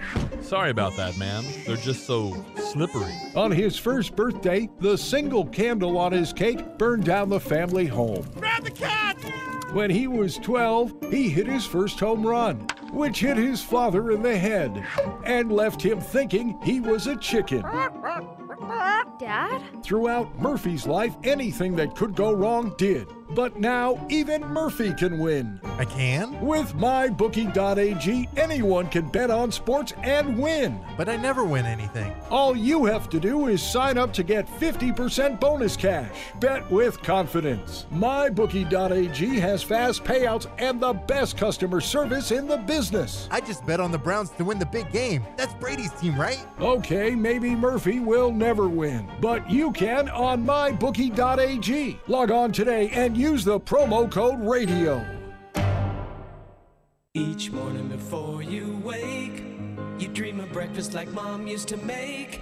Eggs, bacon, potatoes too. Can't wait to eat all this amazing food. Then the alarm bell rings and no one's cooking you anything. Real life is hard when your morning is hell. Have breakfast with a fried egg shell. Introducing the new Naked Egg Taco. Crispy bacon, seasoned potatoes, and melty cheese wrapped in a fried egg shell. Only at Taco Bell. At participating stores for a limited time during breakfast hours. You're listening to The Jeff Cameron Show on 97.9 ESPN Radio.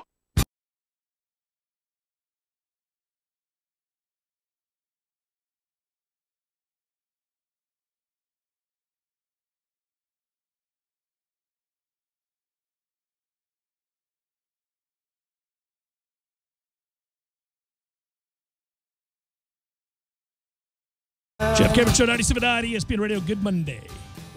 Yeah, James Blackman is just a true freshman, but he's a talented true freshman. If you look around the country, you'll find quarterback play from true freshmen, various schools over the last few years that, warrants a conversation.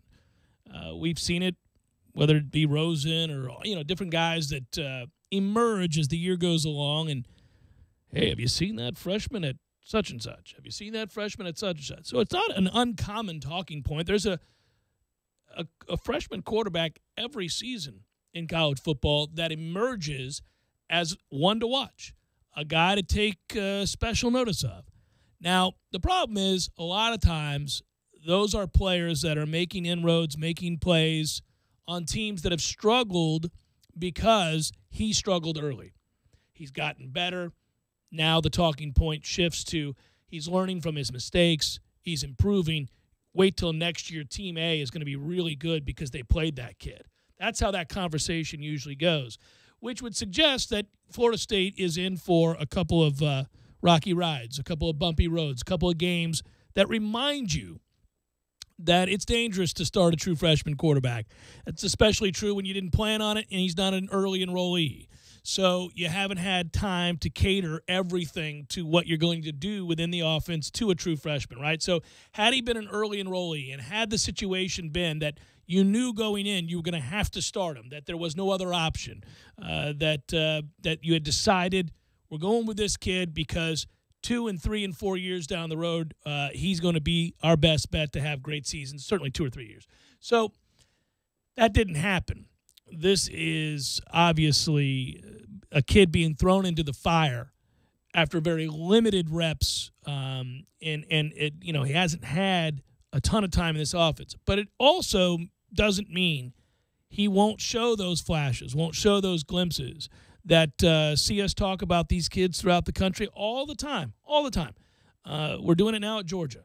So, you see this. I think that's probably more of what's going to happen. I think Jimbo will call a good game for his young quarterback. I think in this situation, it really helps to have a coach who's the play caller, who's a former quarterback, who knows what it's like to be under center, to feel the stress of that, to have to make plays. He knows what to look for from a learning curve standpoint, where he's at within the offense and what he can call and what he can't. We've seen him have to call games in which the offense was pared down considerably to protect the quarterback. The Wake Forest game on the road with E.J. Manuel, I can still remember, was one of his better efforts, where he realized, all right, we're in a situation we didn't really plan on. I got to call this game accordingly. A bunch of safe throws. I've got better athletes.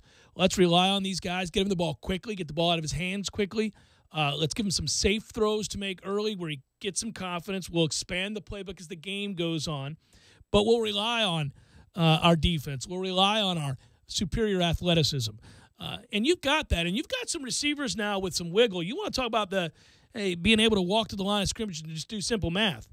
I mean, if you're able to throw that bubble, those quick screens, any of those kinds of things, get the ball out of his hands quickly and get the ball to a Naquan Murray, I mean, let that guy make people make plays. It can happen, and I wouldn't be surprised to see sort of a game plan along those lines. Yeah, again, go back to his high school tape. And what does he do well? Well, he gets the ball down the field well. He does. And he's got the right targets to do that. This is not a true freshman coming into a situation like last year in September where the defense is bad and the targets are small. The targets are large, and the defense, we think, is going to be elite for the better part of the season. Much better catch radius, so if you have single coverage, you would certainly encourage him to get the ball down the field in those situations. Sure, I just mean early, I think you're going to want to complete some passes to get him feeling good. That says, obviously that's an understatement. But you can do that in more ways than just throwing the ball down the field. I think early on they'll make some decisions that involve safe passes. I totally agree. You absolutely have to get his confidence going with some quick hitches, and if you see a defender play with 10 yards of cushion and respect, then fire the ball, right? I mean, he's got the arm talent to get it right to a person in no time. But I'm just saying too, his natural strength, if you're trying to cater a game plan around him as you get into the flow of a football game, is to throw the ball down the field, which is great because what it at least does is it changes the eye level of a defense, even if it's not successful 50% of the time, even if 1 in 4 of those throws is successful. Well, all of a sudden the defense has to honor that somebody could be running right behind him, opens up the box for the running game. And again, to me, I think the story as we go along here is, will James Blackman be good enough to allow your running game a fair chance to succeed? Because we're really dynamic there too. It's not Dalvin Cook anymore, but they're really dynamic with the different pieces they have to the puzzle. He's going to surprise people. My prediction is he's going to surprise people, Tom. I think he's going to be better than people realize. I'm talking about opposing teams. He may be better than a lot of our fans realize. When we watch him throw the football, I think he throws a better ball than DeAndre Francois does, and it's not close. There may be some things we can now do in this offense that we couldn't do with DeAndre Francois under center. Somebody will take that as a shot at DeAndre Francois. No, every quarterback has strengths and weaknesses. Every quarterback does some things well and some things poorly. And that's true, too, of what we'll see from James Blackman. And he'll have elements of his game, I'm sure, where we'll go, man, could have used DeAndre Francois there. I got it. But as terms of it being a pure passer and hand talent, it's really not that close. I think people will look at that and say, that's the one thing is better than that of DeAndre Francois. Not to suggest that Francois was terrible, just that this is something this kid really possesses, and it's exciting. And I think when people get a glimpse of that, if they can somehow navigate some of the bad throws or decisions, more importantly, and maybe some disastrous decisions that freshmen are prone to, but really watch him throw the football and see what he's capable of. I think they'll walk out of that stadium Saturday. Certainly it'll be easier to do so if it's after a win. Feeling very good about where he's going. Now, after this game, again, you got Wake, then it's Miami, then it's Duke, and then it's home against Louisville. I'm frankly, in terms of the defenses he'll be seeing, I'm more concerned about, obviously, Miami and then the Boston College game. I'm not as concerned about Louisville's defense. I don't think they can stop anybody. But I do believe that the two games in the foreseeable future, besides this one Saturday, it's the Miami and the BC games. Obviously, we'll get to Clemson when we get to Clemson. Yeah, but again, this is a formidable first test. It's not ULM. This is a good defense, a good front seven, and as Jimbo said today in his presser, they are where they're supposed to be because they're veteran-laden. I mean, these are all returning third, fourth-year players up front in the front seven, mostly fourth-year players. So they know what they need to do, and that gives you as good a test as you're going to get outside of practice. He's already gone against the first team in practice. This is something, we talked about last hour to open up the show. Jimbo said that he brought a lot of pressure and wanted to see how James Blackman, at least when he's not live, how does he react to different pressures? With the speed that we have on defense, he's as prepared as he possibly can be in practice. This is not him going against our 2009 defense in practice. So if he's performing well in those situations, he's in a position to succeed. There's a couple of things here about Saturday. To me, you got to coach him up to let it rip. If arm strength is your strength, if getting the ball down the field is your strength, coach him up to say, go ahead, go get it. Don't try and protect anything, because if you're mentally saying, let's manage the game, let's protect the game, it's going to translate into no conviction when you throw the ball. You're not going to have the same kind of juice you have on the ball when you're playing fancy free. So that's one thing. The other thing, too, it's curious to me. I don't know that he's going to be better than people expect, but it is really curious that the coaching staff and players at every turn are choosing to say good things and set the expectations higher for the kid. They don't have to, but they continually do. Jimbo and the players alike. Would it be footloose and fancy free or just fancy free? Well, I don't know that he's a running quarterback, Jeff, so I don't know that footloose and fancy free doesn't always suggest that you have to have your dancing shoes on or your running shoes in this situation, just that you're that much more relaxed. Well, I wanted to use half of a cliche, not the full cliche. I wanted you to go all in. If you're going to do it, you got to grab the whole cliche. Give 110%. That's right. Footloose and fancy free. One play at a time. That's right. All right? One play at a time. And play a little footloose and fancy free for him. Go let your playmakers make plays. Yep. That's what you should do. Find your coaches on the field. Well, is he a coach on the field? Could be. Could be. I know old-timers wouldn't say so. Old-timers would say, oh, that's impossible. That's an impossibility, Jeff. Have you looked at James Blackman? It's an impossibility. Now, that kid Renfro up at Clemson, that kid's a coach on the field all day. Good route runner. If we were engaging in stereotypes, you'd be right, Tom. But we don't. I don't know if he's a coach on the field or not. I don't know what his handle of the playbook is just yet. He's been here for like an hour. I think it's probably going to be pared down, and that's the way it would be for anybody at this point, and that's fair. It will be interesting to see, does he get the necessary help, the requisite help from your offensive line and the veteran players that know they've got a freshman starting at quarterback. These receivers, you got to be consistent, be where you're supposed to be. This is an opportunity for a Naquan Murray. I don't know that I should really put my faith in Naquan to be consistent, to be a great leader, to be a guy you can turn to and trust in situations. But if ever there was a time for him to take that step forward and show he can be that, it would be now.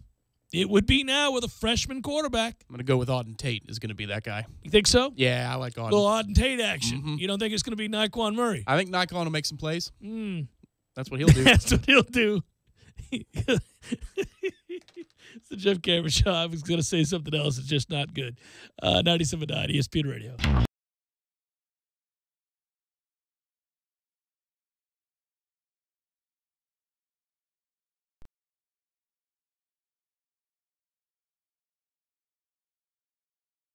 When you're in need of auto repairs, look no further than Nice Tire and Auto Service. Nice has been in business for 16 years with long-term, knowledgeable sales associates. They have the latest wheel balancing machine in the industry. And for passenger vehicles, they service AC, brakes, suspension, tune-ups, and much more. Never sit through a long wait. Nice Tire and Auto has 10 service bays to get you back on the road quickly. If you have tire problems, check out their large inventory with various Goodyear and Michelin tires. Nice Tire and Auto Service, 4792 Bluntstown Highway, 574-4100. You can tell a lot about a tractor by its warranty. That's why Mahindra makes the toughest tractors on earth. With steel, not plastic. Backed by the industry's best limited powertrain warranty, period. Not 5 years, not 6 years, but a full 7 years on select models. No wonder the other guys are green with envy. No money down, 0% interest, and no payments until July. Available at TNT Supercenter. I'm talking tough, like a state of mind. Tough, like a soldier on the front line. Tough when it gets rough, like my Ford truck, always enough. I'm talking tough. Franklin Spring Creek Ford, the place to find your next truck in southern Georgia. I'm talking tough. Hey y'all, we're Chris and Preston from Low Cash. Head to Franklin Spring Creek Ford and see them about all of your vehicle needs.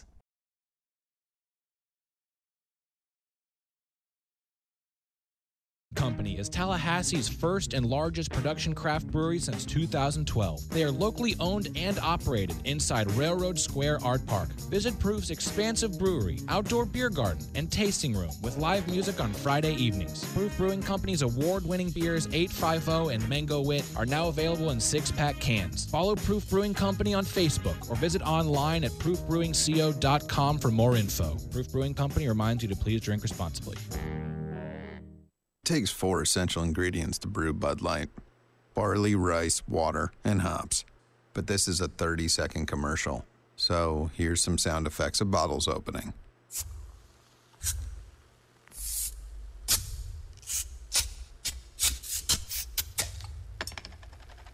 Here's to the beer you can always count on. Brewed to be America's favorite light lager, Bud Light, famous among friends.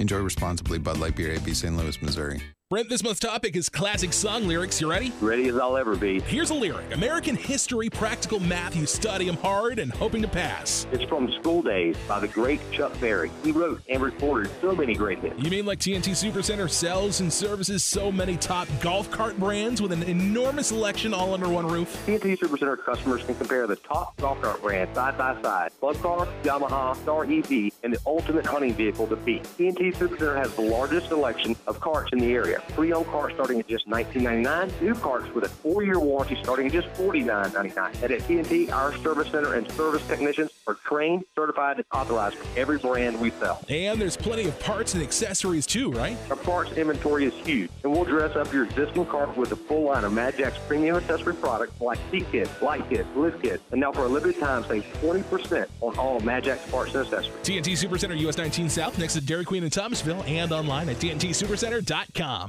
Individuals and businesses with tax problems, listen carefully. If you owe over $10,000 in back taxes or have unfiled tax returns, U.S. Tax Shield can help you take back control. The IRS can seize your bank accounts, garnish your paycheck, close your business, and file criminal charges. Our team of tax attorneys can stop collections and get you protected. U.S. Tax Shield offers a price protection guaranteed quote to get you protected today. U.S. Tax Shield is A+ rated with the BBB, so call 800-466-9625. U.S. Tax Shield, 800-466-9625.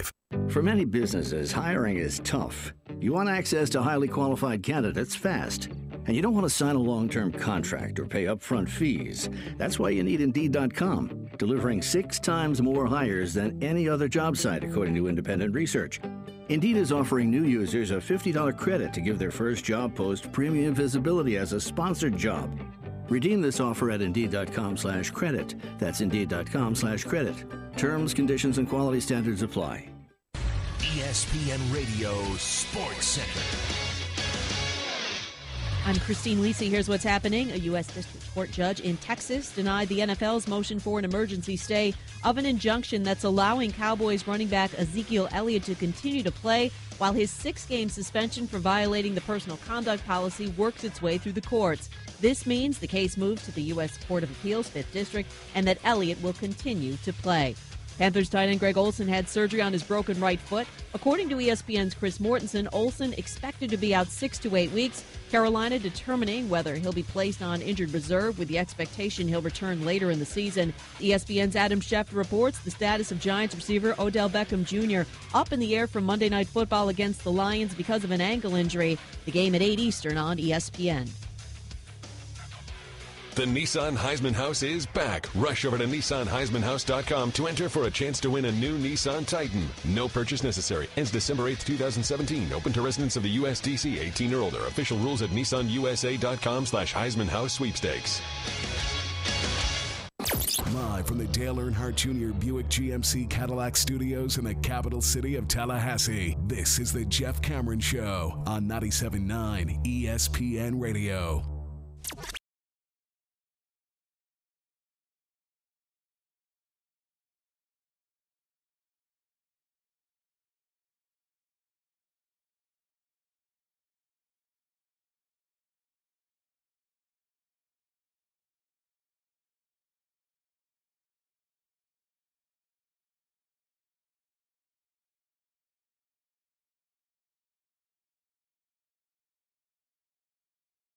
Show 97.9 ESPN Radio. Hello. Probably begin the game. A little hitch. A quick out. Something like that. See what those receivers can do. Maybe a slant. We don't run slants. No, don't run the slant. We don't really run too many slants. No, never really works when we do.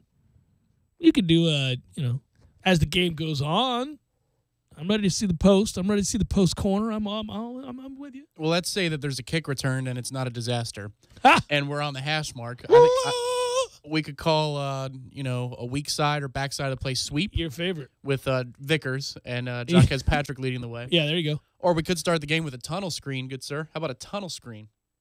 Feeling the tunnel screen? No, never, ever feeling the tunnel screen. He's great at the halfback screen. It worked at one point. We ran a tunnel screen not long ago, and I remember going, Eureka! I think it worked at NC State last year, actually, against this very opponent. It was stunning that it worked because we noted it, right? I mean, I think the whole press box went, what in the hell? Yeah, it worked at least twice last year, but it was still quite a disaster 3 or 4 other times. Well, you know what I don't like? Fades. I've never liked fades, especially in the red zone. I don't like fades. Coaches love them. They love to run a fade. So even back in the day when we had Greg Carr, you didn't like the fade? Didn't like the fade. Okay. Don't like the fade with Evans with the Bucks. I don't think Jameis throws it well, first of all. Yeah. That's like one of his routes that he doesn't throw very well. But it's always over on the sideline too far. If you're going to miss on that side. You can't miss inside there. Well, he throws too many interceptions, but he misses on the sideline. He can't do anything right. No, I just, I'd rather. It'll be interesting to see what he calls. The kid can make all the throws. The kid can make all the throws, so that's not really going to matter. You're going to run something in the flats early on is all I'm saying. Maybe a comeback, just something easy. I mean, Frenchie threw a good fade to Tate in the opening game. I get you don't like the call, but that was... No. Listen, it can work, and there are quarterbacks who throw it exceptionally well, and there are distinct advantages that some teams have over the others, especially when you're talking about having a Mike Evans or an Auden Tate or a Greg Carr or any number of other tall receivers. But I just, for whatever reason, I always feel like it puts too much impetus on the quarterback making a good throw. A difficult throw where they don't have to. Well, I know, and the argument against me is that, it doesn't. You just got to put it up high enough where your taller receiver can make the play. I just see mistakes made on that throw more often. It must be I never played quarterback. It must be a hard throw for quarterbacks to execute. Yeah, it feels like if you want to go get 3 yards, especially if they call it, the 2 or 3 yard line. When they call it from the 2 or 3 yard line is when I hate it. There. That's when I'm always like, come on, man. It's like, let's throw the ball 30 yards across the field rather than try and run right up the middle for 12 feet. I don't like it. I don't. It bothers me every time I see it. Speaking of the NFL, it's going to be interesting to see if the Bucs go up to Minnesota and perform real well here against a Minnesota team that I think is going to be pretty average this season. Now, it'll also be a big deal of whether or not they get Sam Bradford back. Yeah, bone bruise was the word today, so they think he'll be ready to go. But, I mean, it's the same knee that he had to get repaired twice, so I don't know if bone bruise is coach speak. Why don't you cue it up, buddy? Let's do this thing. Count 'em up, pour 'em out. I'll just have a cup of coffee. There it is. It's Beer 30, brought to you by the 7th Hill Tap Room on Appalachia Parkway. For many of you, the day it's reaching its end. You punch those proverbial time cards. It's time for... Nobody's doing a card anymore, right? That's why it's proverbial, not literal. That's true. Time cards for Beer 30, presented by our fine friends at the 7th Hill Tap Room on Appalachia Parkway. You know what tonight is, Tom? It's Mix and Match Monday, where all Mix and Match six-packs of delicious craft beer are $1 off. Don't forget the 7th Hill Tap Room has a cup club.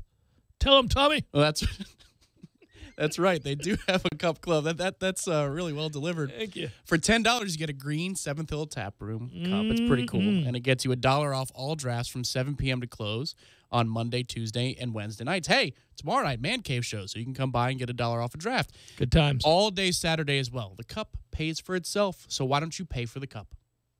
That's well done. I like how you did that. That's good. Our thanks to our friends at the 7th Hill Tap Room, right underneath Corner Pocket Bar and Grill, where you can always find the newest and freshest Florida craft beer. I went with a yogiism, The cup pays for itself, so why don't you pay for the cup? Yeah, I like it. Any game that surprised you from the NFL over the weekend? Well, the start to the Colts and Cardinals game right off the bat, it's 10-0 in the first half. I'm going, what in the world? This is why I make the point of trying to avoid NFL games by and large, is that what are we doing, right? If you try to bet spreads in the league, look, you knew that Seattle would beat San Francisco 12-9? 12-9. That's what we're doing here? And Carlos Hyde ran for over 100 yards. They got problems in Seattle. They do. Cleveland has the ball on the 5-yard line, and I'm about to backdoor Baltimore. Ooh. I'm about to backdoor Baltimore, Tom Lang. It's the only way you treat Baltimore. That's right. About to backdoor B-more. And what happens? Kaiser throws a pick. My backdoor is denied. Frustration. I know the game was a little bit disjointed, obviously with the weather delay, but I did not foresee Denver's defensive line dominating Dallas's offensive line quite like it did. How can you?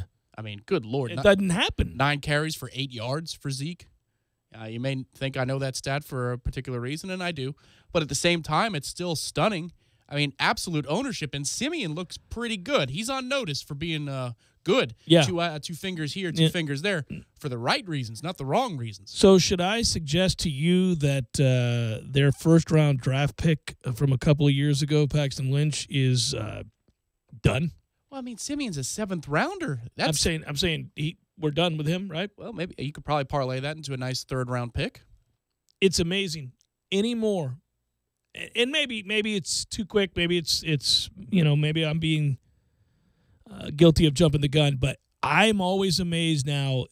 This is where the game has changed so much, and you guys that are roughly my age, you know what I'm talking about. Guys came into the league at quarterback, and they took their time. They were a backup 2, 3, 4 years. It was not uncommon. And you knew who they were, too. It was always weird. Like, you knew Danny White was, backing up Roger Staubach. You knew who all these guys were waiting their turn, right?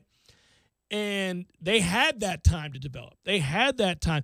Now, we've long since parted ways with those days, but we have accelerated that process now where if you're a quarterback drafted in the 1st round, you don't necessarily have to start in year 1, although it does immediately cause you to go, oh, don't feel comfortable throwing him out there in year 1. You're already a sad sap franchise most of the time if you're having to draft a quarterback in the 1st round. It means you're not having a lot of success. You don't have your guy. Most teams that have a good quarterback aren't drafting high in the 1st round, or not drafting quarterback high in the 1st round anyhow, right? So when they do that, when they take a kid in the 1st round, like Mitch Trubisky goes to Chicago, clearly they didn't believe in Glennon despite signing him in the offseason, paying him what they're paying him. They knew he's not their guy long-term. He's a career backup. That's all he'll ever be. He looked like ass on Sunday. So they say, and now he doesn't have a lot of weapons, I got you, but he is what he is. So they draft Trubisky. How many games do the Bears have to lose before they go to him? I'd say 1 more. What are we doing here? Yeah, I think it's the threshold. Right. It's not about total losses. It's 3 or 4 games under 500. Yeah, they're about to be 0-3, maybe 0-4. Yeah. At 0-4, I think you go, okay, let's see what the kid can do. Because we're not going anywhere, so it doesn't matter. And so let's develop him and let's get him out there and have him play 12 games. If you draft a guy in the 1st round and he doesn't see the field, okay, that's your immediate, first of all, okay, my radar is up, eyes raised. He didn't show me anything in camp that I felt like I could go ahead and do that. Because the good ones, Tom, the good ones, and the jury's still out on a Mariota, we'll see. But Winston and Mariota and others come into the league and they play him right now. They say, we got nothing to lose. We believe in this kid. We're investing. We're going to roll him out there. and we'll find out within 2 years whether we got something. Usually you can find out within 16 games. Yeah, it's goofy, though, just the circumstance that they go out and sign a free agent quarterback, and then they go draft one top three. Yeah, so that's a poorly run organization currently. I agree with you. But Seattle sidestepped it, though, because they had a third-round surprise in Russell Wilson. They had signed Matt Flynn, if you recall. Right. And he was going to be the free agent acquisition that gives him a chance, and then all of a sudden he doesn't play because Russell takes the job away. But there's, again, further proof that if you're any good as a first-year quarterback, you'll not only show signs, you'll usually get on the field. And not to return it all the way to Denver, but that's why, to me, that this is just eye-opening because the way this defensive line performed against the best offensive line in football consensus, it's them in Oakland, but it's really them at number one. Man, they just won the Super Bowl a couple of years ago with a quarterback who can't feel his hand and is basically an amputee in Peyton Manning, and they won the Super Bowl. They carried him to that Super Bowl. And you're telling me that this guy could be a little bit more than a game manager, or game manager is his floor? Denver all of a sudden is dangerous again in the AFC with a younger quarterback that they're trusting who just happened to be a seventh-rounder.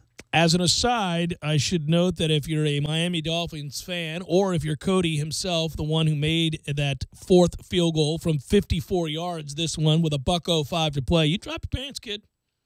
Go ahead, man. Do what you got to do. However, it does mean, after we saw a missed 44-yard field goal with 5 seconds remaining after Phillip Rivers did what he did, which is getting the Chargers in position to steal the game because he's good, for a raucous crowd of 25,000. It does mean that angry Phillip Rivers making an appearance near you from this point forward, as they're now 0-2, and both games had a chance to tie or win. Yeah, he's almost there, and it'll be angry Phillip Rivers from here on out, kids. It'll be expedited, too, because he had to move from San Diego to Los Angeles, and according to Melvin Gordon yesterday, that crowd was more than half Miami Dolphins fans. Well, there were only 25,000 people there. It's 27 for capacity, just to yeah. know. So what I'm saying is, if he's saying more than half, so, you're talking about 14,000 Dolphin fans. So you go away from a place that cares about your football team to a place that couldn't care less about football, period. Which was evident if you just went across the way and saw the Rams playing Washington, because the Rams, by the way, at least gave their fans cause to believe, and they get out to a 13-0 lead yesterday. They lose that game 27-20. But there's a moment where you're believing that the Rams have a little something going, and the camera pans around the stadium, and you go, this is game 2 in L.A., since their return, and there's nobody there? There's 50,000 people there? Maybe. I got problems. Yeah. Well, since you brought up that game, I'll say check out my Twitter feed at ESPN Tommy. Are you going to do that? Check the Twitter feed, though, because I put out the video of the Chris Thompson 65-yard touchdown run, which is impressive by itself. But then look at Marcus Joyner. Holy, it looks fake. He can motor. He doesn't get there in time, but he had a hell of an angle to overcome, and LaMarcus nearly overcame a crazy angle, and he's booking it at top speed. There were 4 or 5 times in his career when we were here in Tallahassee watching in the booth, and you saw him close at the line of scrimmage or behind the line of scrimmage. He and Telvin both did it a handful of times where you just it doesn't make sense. It doesn't compute how fast he is. You'll get to see it if you check out that video of the Chris Thompson run. My Raiders pick, a rare NFL lock.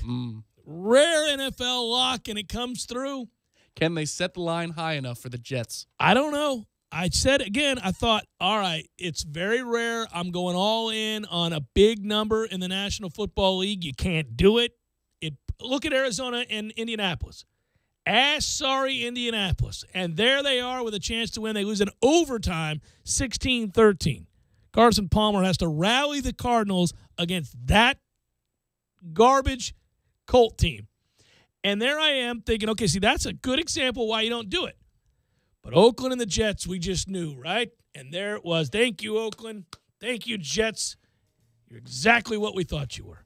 Final hour, forthcoming. Stay with.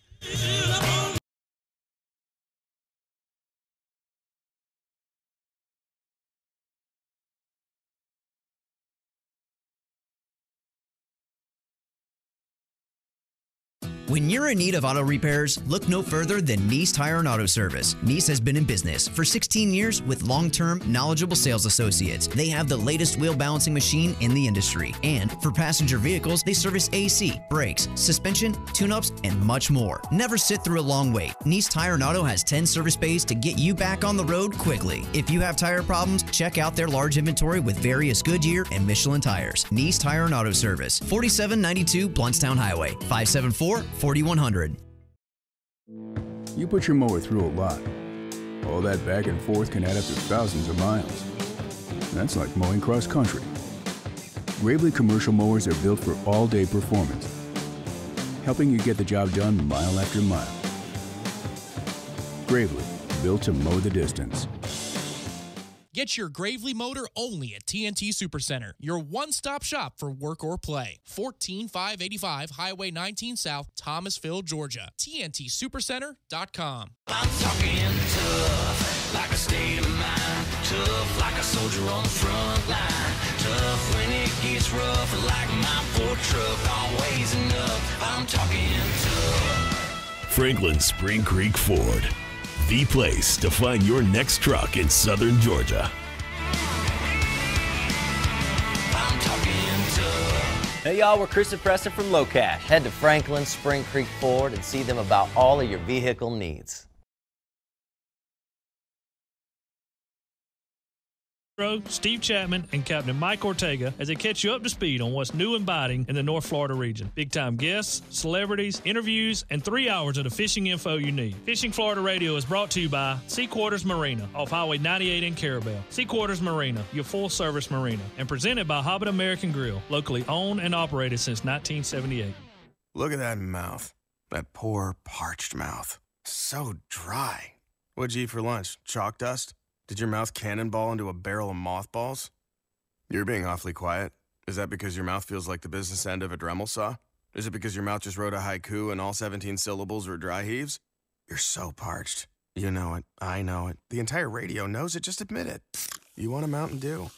Your mouth feels like it just inhaled the insides of a punching bag, and the only remedy is that neon green potion.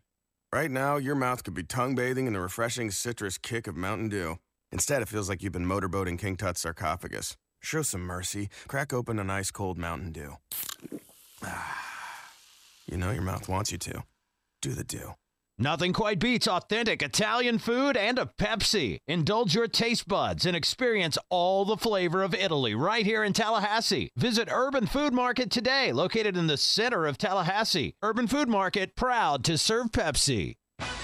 Fire up the grills for another season of Seminole football. 2nd and 3, patient, then explosive, and a touchdown for the Noles. It's Tallahassee Game Day, your ESPN Tallahassee pregame show, featuring Jeff Cameron and Tom Lang. Yeah, I like them.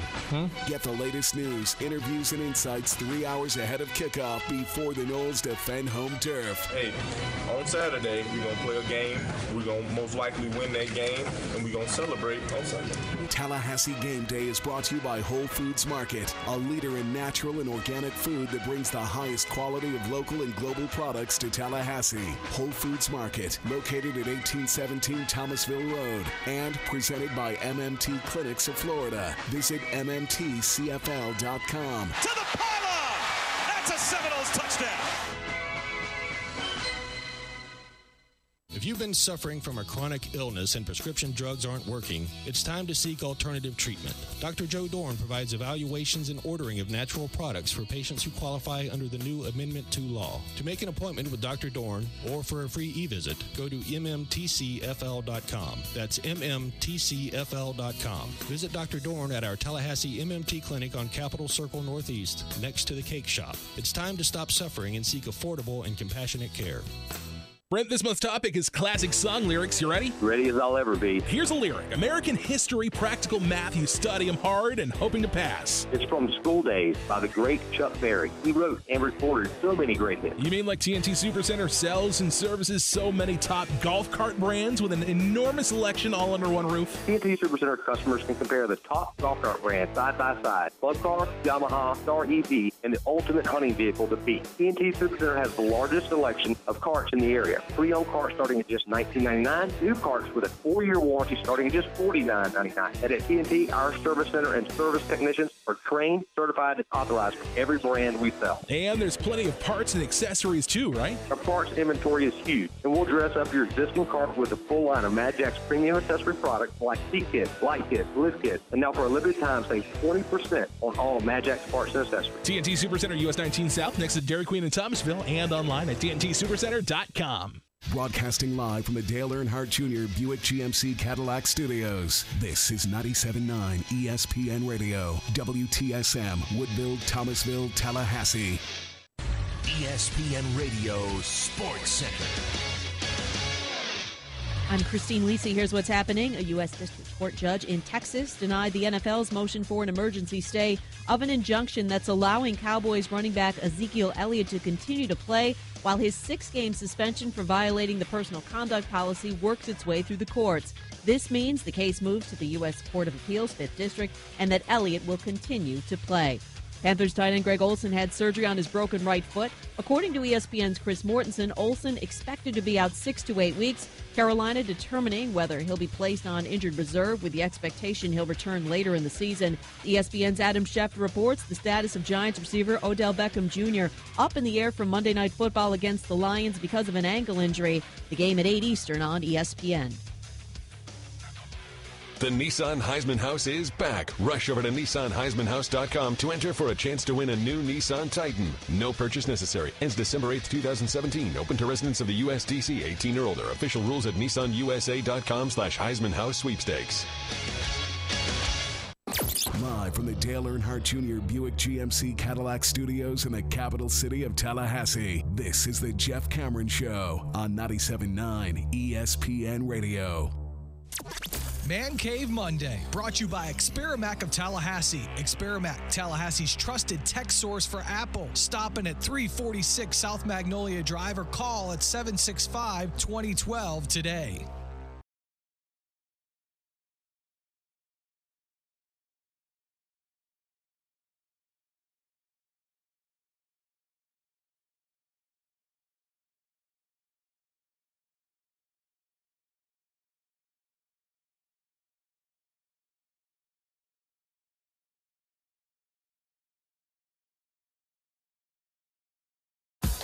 Final hour of the Jeff Cameron Show, at least 4 today. Thanks for tuning to it. I'm Jeff, that's Tom. We're online, ESPNTallahassee.com. That's where you go to listen live via the streaming free always.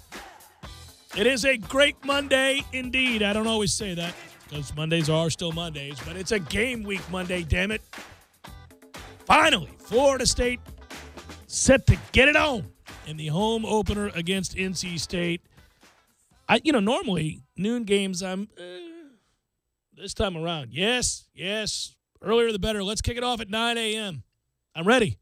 I'd prefer that, actually. Let's do kick it off at 9 a.m.? Yeah, let's do that. Let's do that. No, 9's too early. We kick off pregame show at 9. Well, we will. We will. I think we're contractually obligated. We're going to do that. So. I look forward to that, yeah.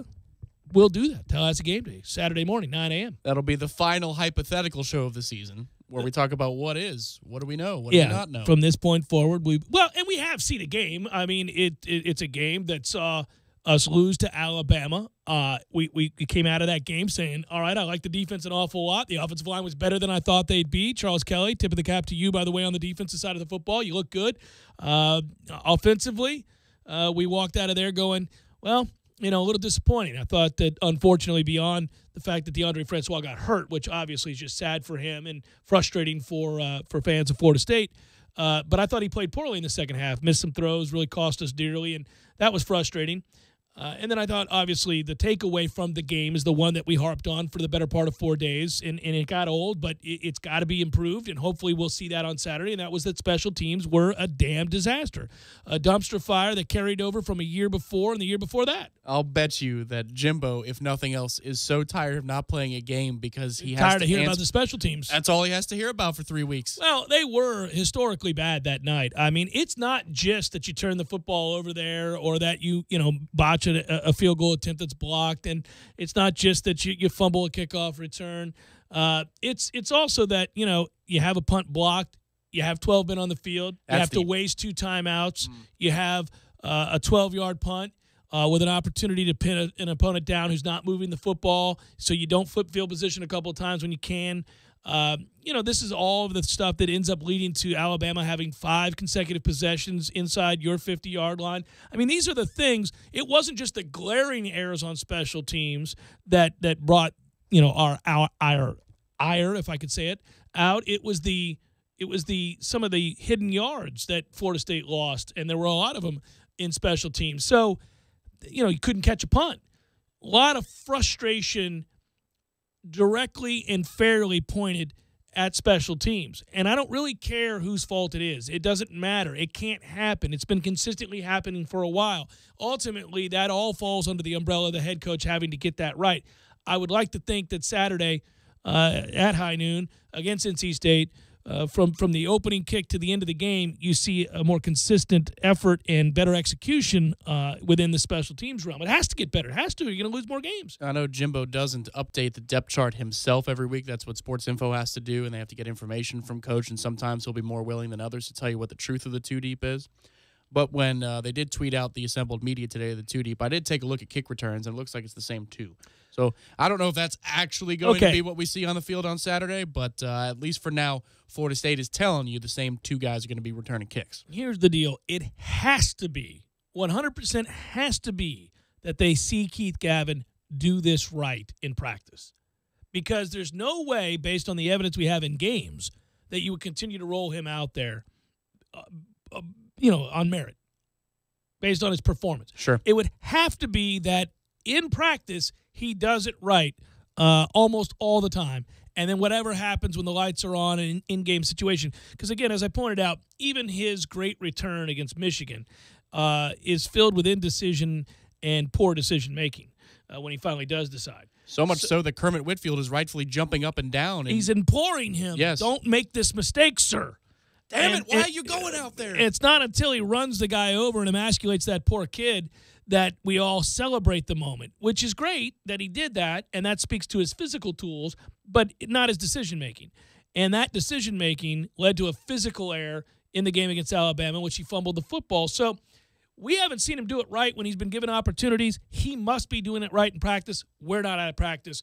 For him to stick with those 2 guys again, or at least that guy, would tell me that he must be doing it right in practice. Yeah, one thing that Coach said today at his press conference, Jimbo offered up that they were live in special teams for stretches of these practices, these 20,000 practices between the Alabama game and the one on Saturday.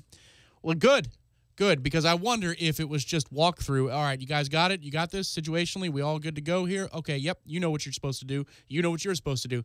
Because at the same time, even before all of the headliner moments in special teams, right, you had Gavin take the ball out of the end zone earlier in the game, and he didn't fumble it, and he was tackled inside the 20-yard line, and it was a bad decision from the get-go. Yes. So the process was broken. It's not just the results. The results are because of a deeply, deeply flawed process.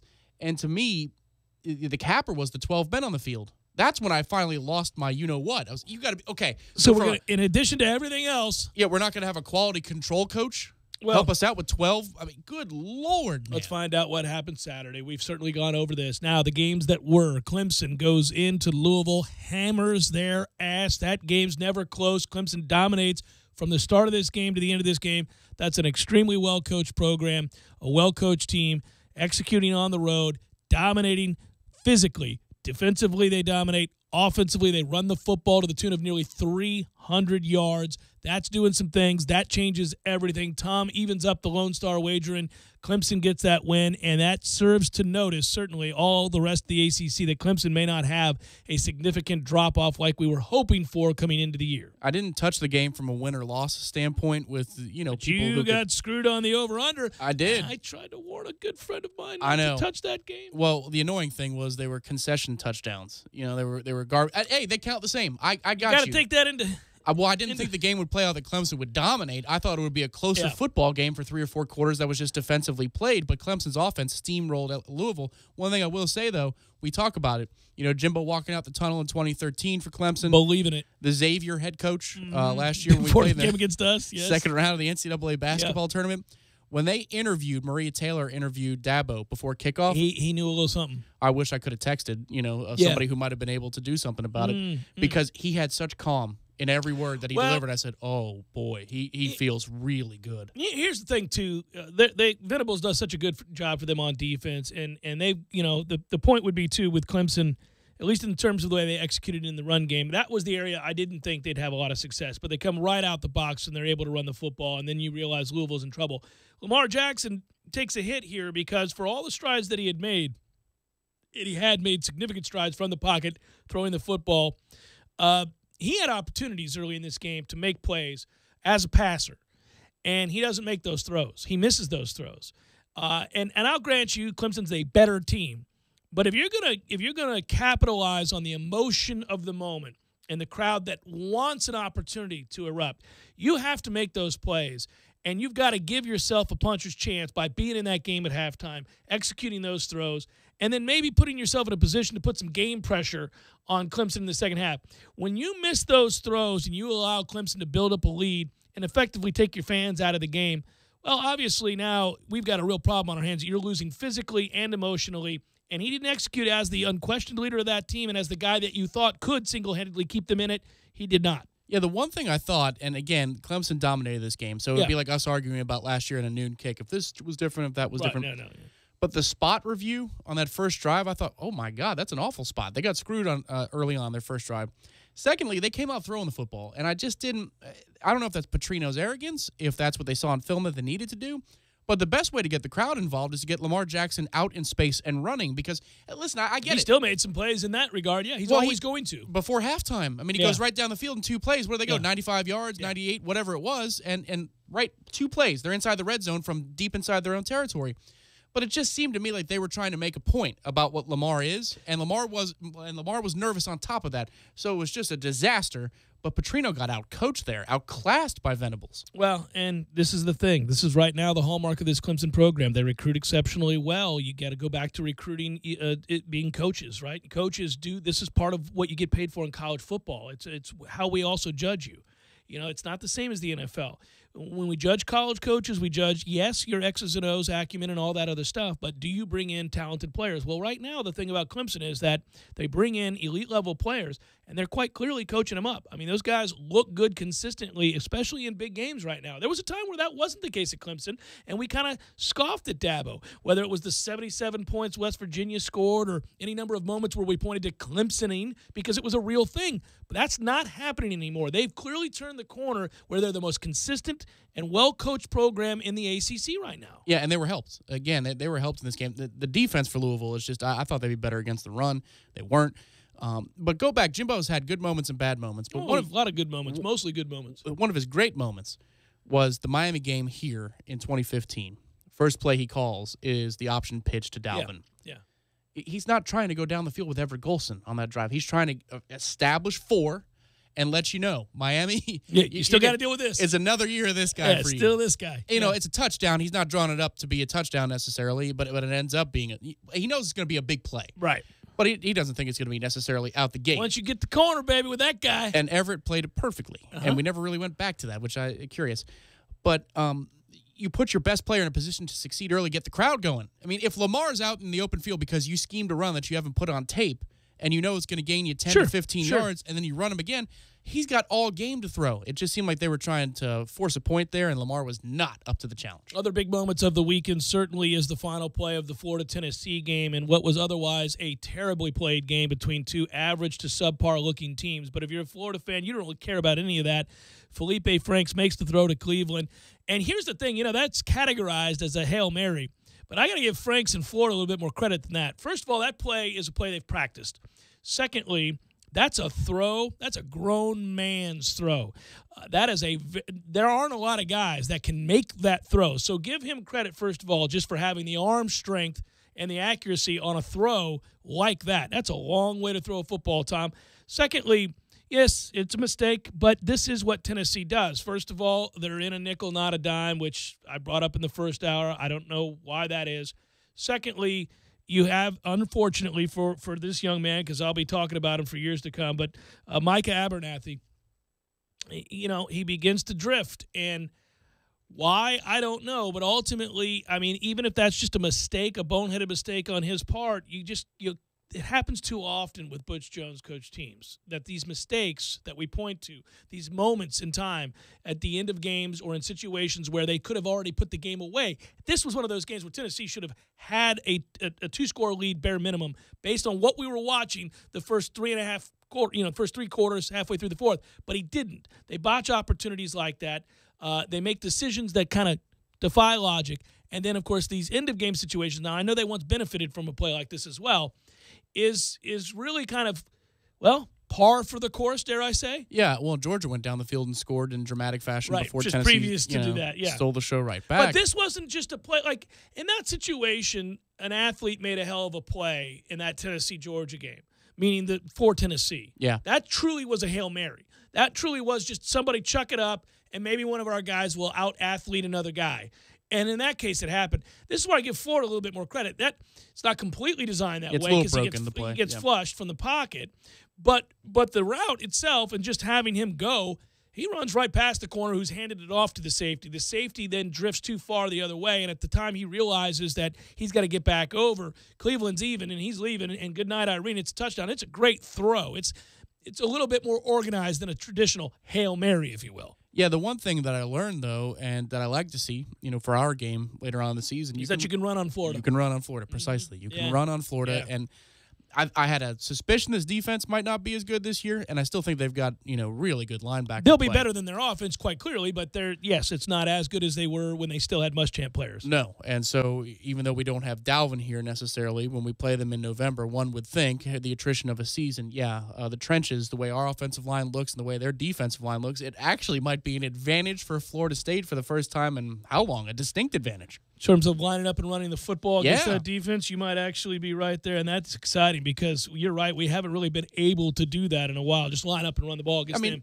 They're usually worn down by the time we start doing that. Exactly. Yeah. Dalvin got his early last year, but it was a short field, and then obviously in the second half, their offense is doing nothing, so we're on the field all day. They're going to gas out and get tired, but if their frontline guys are a little suspect, all right. Fun game of the weekend turned out to be late at night.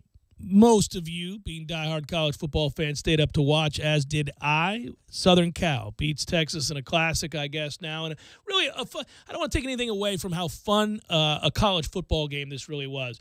I kept thinking to myself that, boy, Southern Cal's not as good as maybe we thought they were, because I don't think Texas is very good. But Texas, their kids played really hard, and they played physical, and they played well on defense against a very good quarterback in Sam Darnold. Sam Darnold makes plays late here, and this is really where Clemson loses the game. The last drive, Texas loses the game. Sam Darnold makes plays, and, at the end of regulation is what forces the overtime, and that's the heartbreaking element for Texas. They had this game won. Yeah, one of Texas' touchdowns was a flukish, pick six. It goes off the hands of the receiver, and then they take it all the way back. A great play by the kid to keep the ball off the field and secure possession and take it to the house. The immaculate reception part due. Yeah, exactly. Yeah. The one thing, I would say, I think the truth is a little bit somewhere in the middle, but more towards, you're right, USC may just not be that good. Well, just but that Texas defense was flying to the football all night long. Makes you wonder what happened against Maryland. Yeah. Because, they look, personnel-wise, they look like a team that's far better than what we saw against Maryland. Maryland made play after play after play against that defense. Could be that Maryland's good. Who knows? Probably not. I mean, I'm talking top 20 good, as I had a Boston accent for a second there, top 20. But, Probably first game. I'm going to go with just maybe first game type stuff. Okay. Because I don't think. Rather than Maryland being Yeah, I'm going to lean towards first game type stuff. Good can be top, Maryland is decent. There it is. Maryland's decent. And Texas wasn't.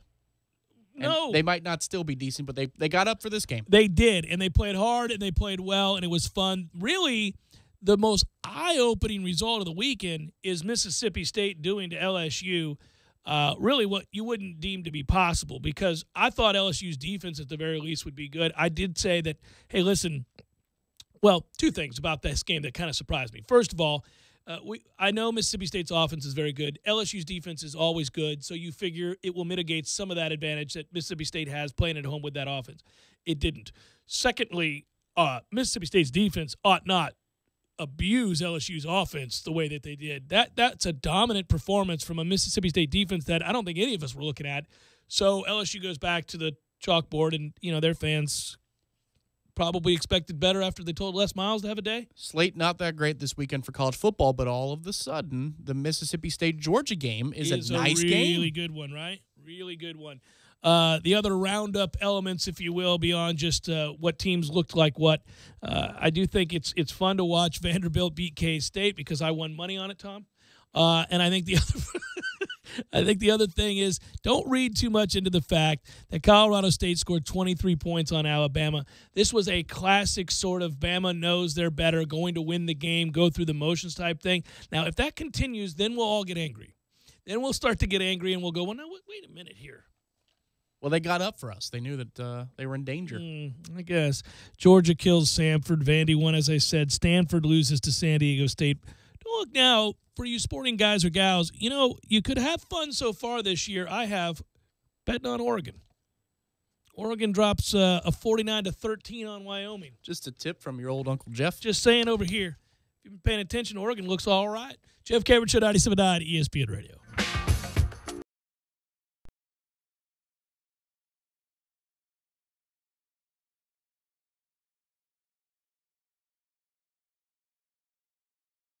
When you're in need of auto repairs, look no further than Nice Tire and Auto Service. Nice has been in business for 16 years with long-term, knowledgeable sales associates. They have the latest wheel balancing machine in the industry. And for passenger vehicles, they service AC, brakes, suspension, tune-ups, and much more. Never sit through a long wait. Nice Tire and Auto has 10 service bays to get you back on the road quickly. If you have tire problems, check out their large inventory with various Goodyear and Michelin tires. Nice Tire and Auto Service, 4792 Bluntstown Highway, 574-4100.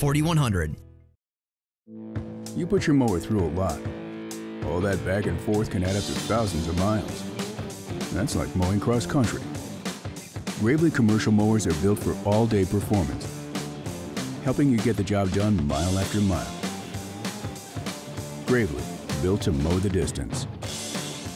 Get your Gravely motor only at TNT Supercenter, your one-stop shop for work or play. 14585 Highway 19 South, Thomasville, Georgia. TNTSupercenter.com. I'm talking tough, like a state of mind. Tough, like a soldier on the front line. Tough when it gets rough, like my Ford truck, always enough. I'm talking tough. Franklin Spring Creek Ford, the place to find your next truck in southern Georgia.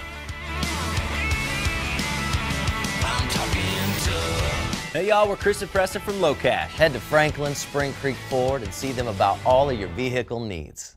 And Ford Tree. This is John Greenhut, and if your teeth are stained from coffee, tea, or smoking, Power Swabs is the answer. In 5 minutes, you'll see 2 shades whiter teeth, and in 7 days, 6 shades. Even better, there's no messy strips or trays that you'll have to leave in your mouth for an hour. Just swab your teeth for 5 minutes, and you're done. To try Power Swabs, call 1-800-679-0969. Your bright white smile will have your friends talking about how great you look. Try it risk-free. 1-800-679-0969. That's 1-800-679-0969. Proof Brewing Company is Tallahassee's first and largest production craft brewery since 2012. They are locally owned and operated inside Railroad Square Art Park. Visit Proof's expansive brewery, outdoor beer garden, and tasting room with live music on Friday evenings. Proof Brewing Company's award-winning beers 850 and Mango Wit are now available in 6-pack cans. Follow Proof Brewing Company on Facebook or visit online at proofbrewingco.com for more info. Proof Brewing Company reminds you to please drink responsibly. Done with frizz? Say goodbye to that poof, repel humidity, and tame those flyaways. One drop, frizz stops with John Frieda Frizzy Serum. Your hair talks and frizz never interrupts. John Frieda Frizzy Serum. One drop, frizz stops. Only from John Frieda. Want to make your blonde blonde? Sheer Blonde Go Blonder collection by John Frieda lightens and brightens hair 2 full shades to give you your best blonde every day. Your hair talks. Make a statement with Sheer Blonde Go Blonder collection. Only from John Frieda. Takes 4 essential ingredients to brew Bud Light: barley, rice, water, and hops. But this is a 30-second commercial. So here's some sound effects of bottles opening.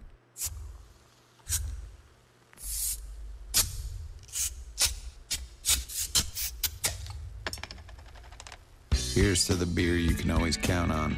Brewed to be America's favorite light lager, Bud Light, famous among friends. Enjoy responsibly. Bud Light Beer, AB, St. Louis, Missouri. Yeah.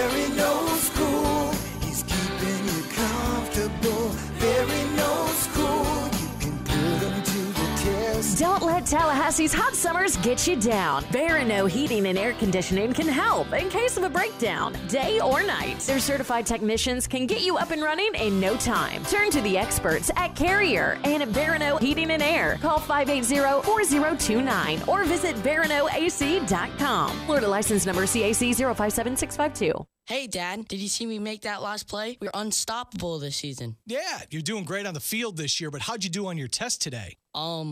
Well... Hi, I'm Lance Davis. Let Engaged Academics be your answer to helping your athlete balance their academics and athletics. Visit engagedacademics.org for more information. That's engagedacademics.org. The big game is almost here, but you can't afford to go because ticket prices are through the roof. Don't worry, we got your back. Anytix.com offers you the lowest price tickets, guaranteed. Anytix.com doesn't mark up tickets. Anytix.com has zero. That's right, no buyer, seller, or service fees. For a small monthly fee of $9.99, you get access to all their wholesale tickets. Go to Anytix.com today. That's Anytix, Tixx. Enter the coupon code ESPN Tally and get 20% off your subscription. Anytix.com, changing the way you buy tickets. Dale Earnhardt Jr. Buick GMC Cadillac is back at it, supporting the High School Scholar Athlete of the Month on 97.9 ESPN Radio. Listen every Wednesday to hear our monthly winners. Check them out at Dale Earnhardt Jr. Buick GMCCadillac.com. You're locked in with the Jeff Cameron Show on 97.9 ESPN Radio.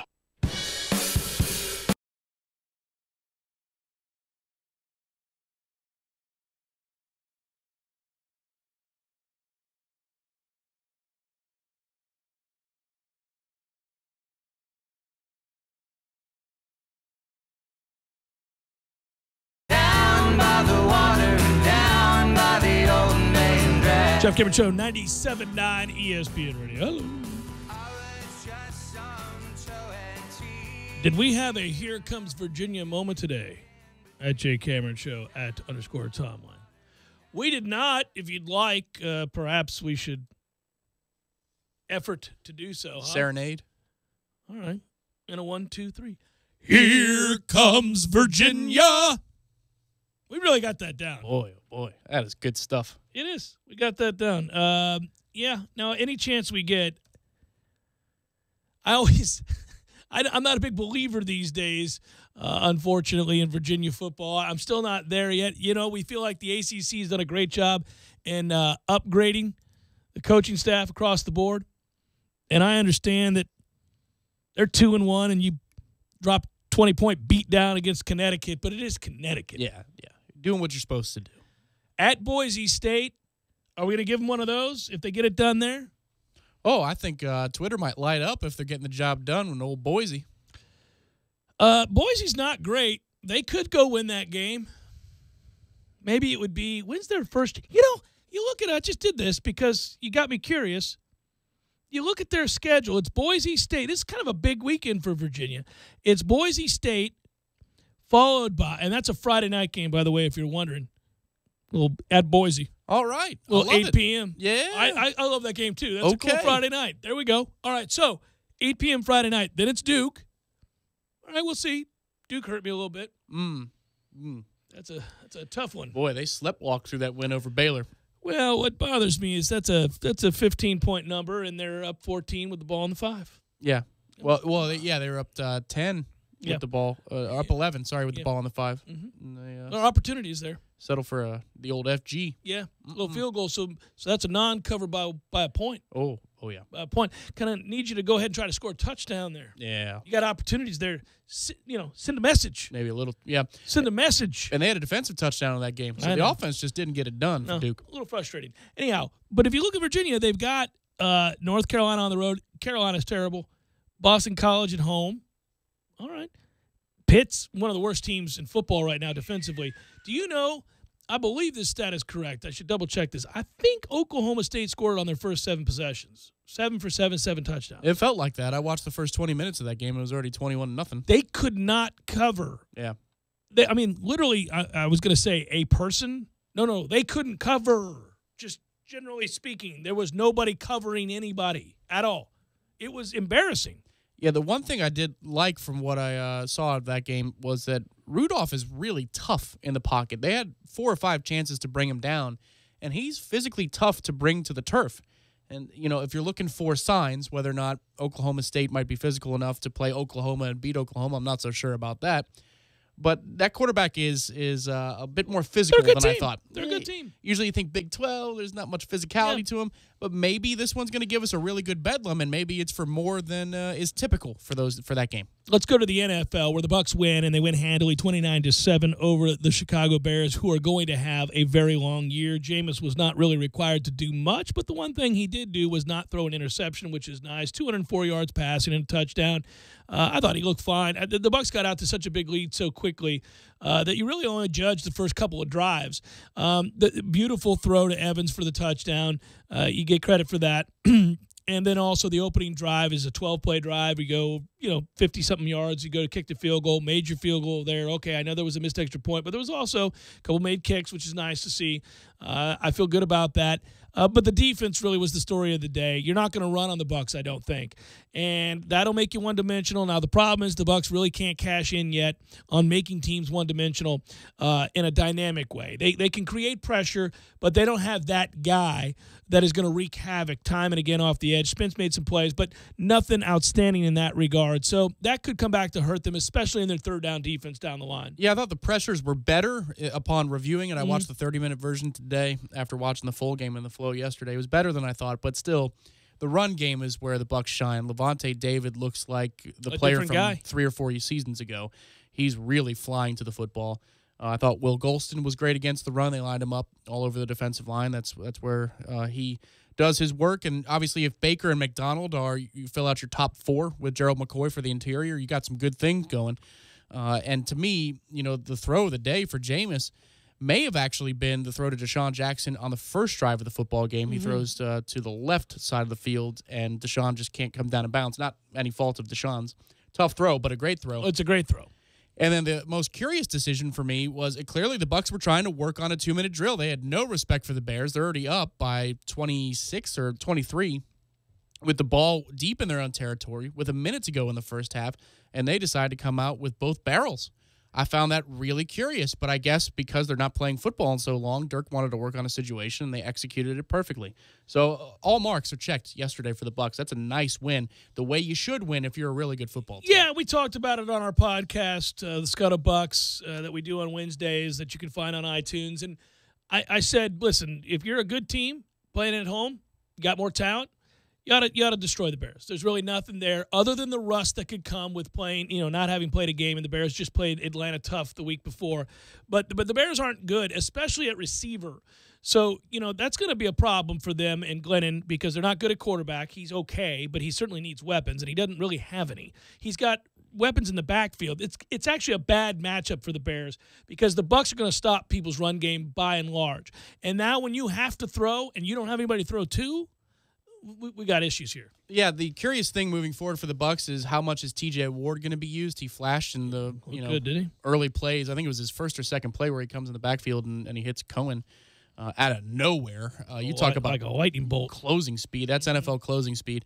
The concerns for me are the passive nature of the defense, the way they cover. They allow inside leverage, and before the first pick where Quan Alexander steps in front of a Glennon throw, I mean, they're allowing the middle of the field to be wide open. That's something to look for down the line. I don't know that Minnesota can make you pay for it, but good teams will. And then also, just again, red zone, you got to make sure you score touchdowns in the red zone. A couple of times they came up with 3 instead of 7. One time they came away with 0 because your favorite player fumbled the ball, Charles Sims. He's a useless player and has no business in the National Football League, and it certainly isn't because of that fumble. It's because every time you watch him play, you realize he's not any good at all. All right, so having said that, by the way, we got some things that we thought would happen. Tom Brady goes nuts, throws 3 touchdown passes in the first quarter for the first time in his career, by the way. He goes over 300 yards in the first half for only the second time. New England scored 30 first-half points.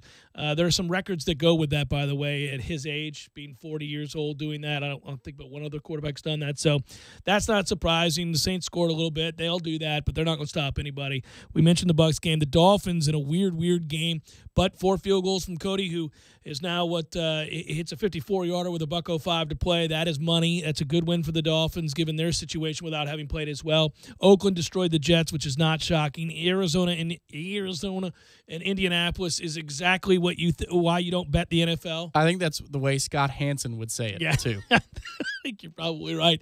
If you want to be bored, go back and watch Seattle and San Francisco play football, 12-9, your final there. Baltimore and Cleveland. Kaiser has to leave the game due to a migraine when he returns. He sucks. And they lose 24-10. Another game, if you want to be bored, if you need a cure for insomnia, Carolina and Buffalo. An embarrassing product for the NFL to have to roll out there. 9-3. Okay, 9-3. I'm going to tell you this, though. Good on you, Graham Gano. That's a 10 or 12 year ago NFC South battle between the Bucs and the Panthers. That's a throwback for all the wrong reasons, though. Jacksonville quit on their quarterback. They don't believe in him. They shouldn't believe in him. And the coaching staff is going to have to take note of this. Their defense played hard, especially in that first half. They are giving them opportunities by getting stops to get some momentum. If you put a score on the board, a touchdown on the board, maybe you capture said momentum and you got a chance to win this game. It's a bad look to do what they did in week one, to dominate a game the way they did, and then have an opportunity a division game at home, and that happens. That's just an ugly look. I think they quit on their quarterback. They should probably move on from there.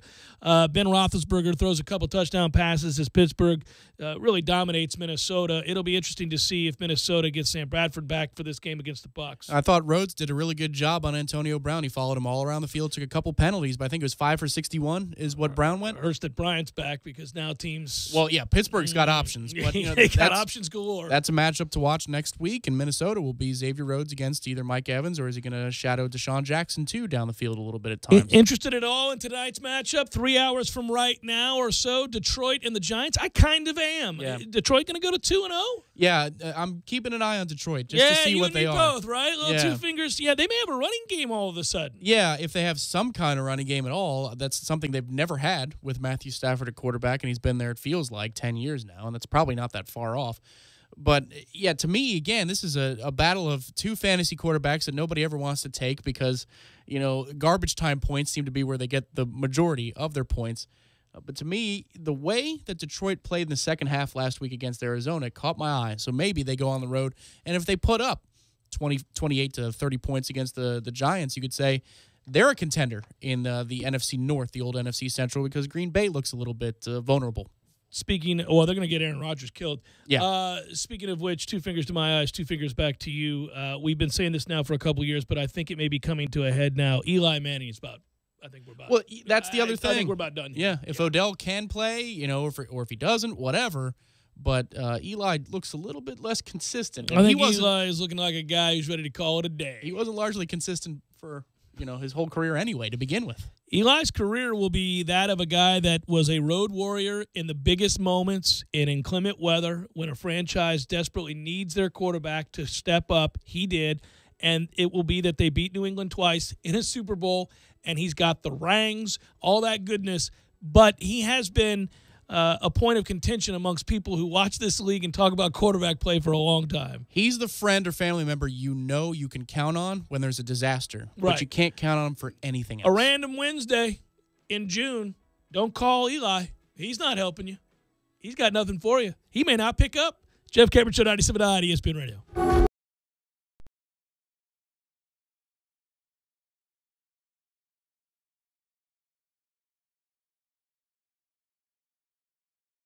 When you're in need of auto repairs, look no further than Nice Tire and Auto Service. Nice has been in business for 16 years with long-term, knowledgeable sales associates. They have the latest wheel balancing machine in the industry. And for passenger vehicles, they service AC, brakes, suspension, tune-ups, and much more. Never sit through a long wait. Nice Tire and Auto has 10 service bays to get you back on the road quickly. If you have tire problems, check out their large inventory with various Goodyear and Michelin tires. Nice Tire and Auto Service, 4792 Bluntstown Highway, 574-4100.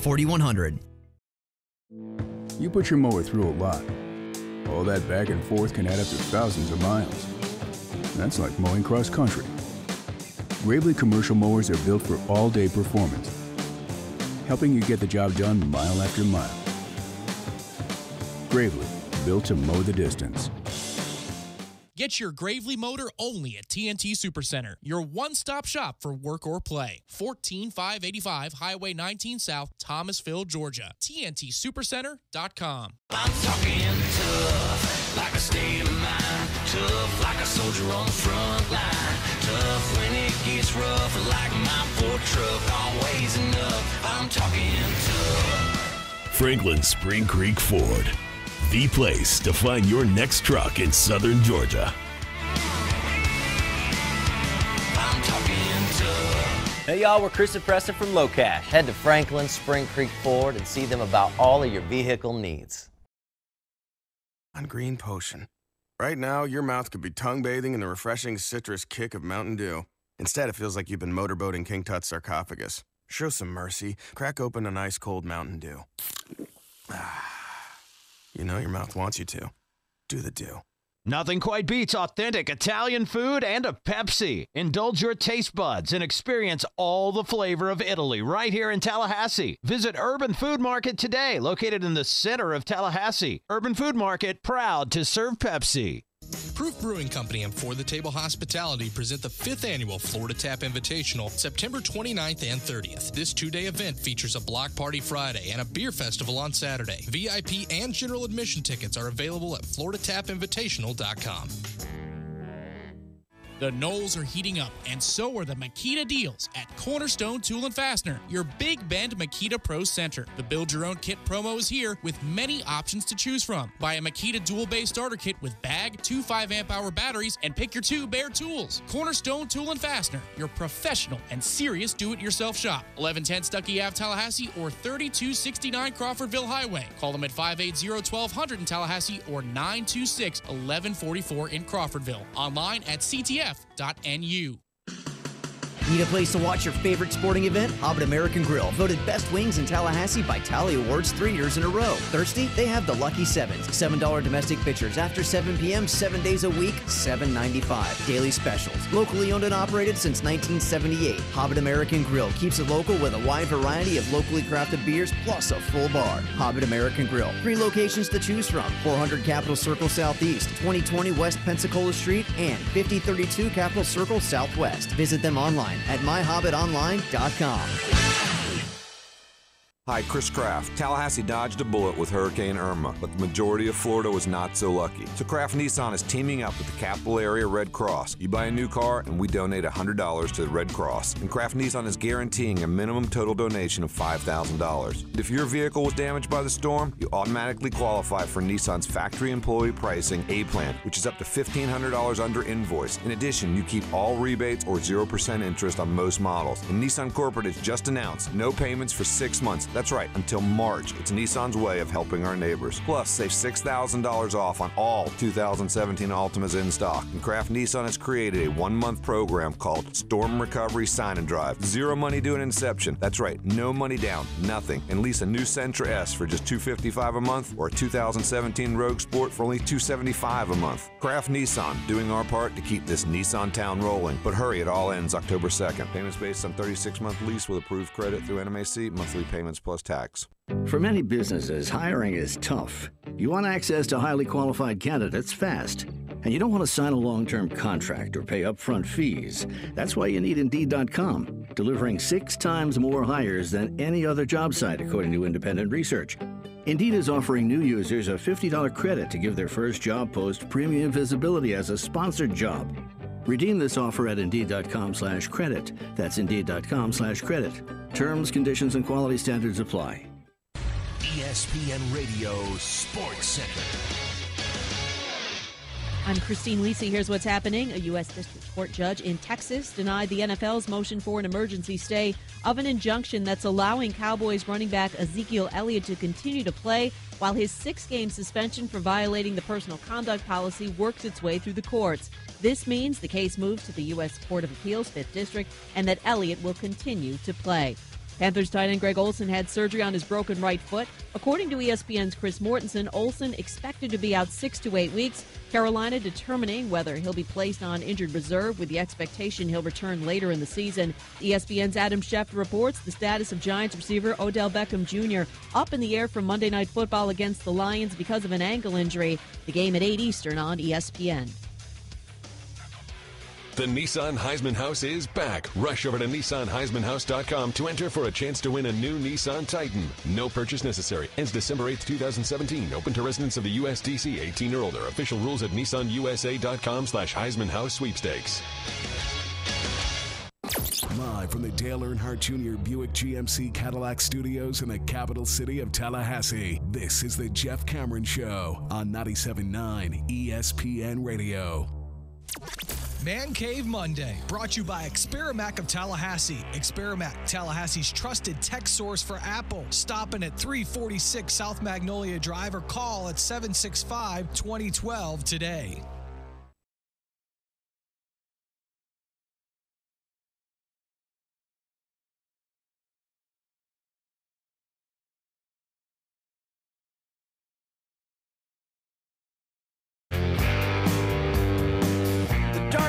About time to do some probables, but before we do all of that, of course, cue it up, Tom. You know what time it is, buddy. Ready for a cold one? Yes.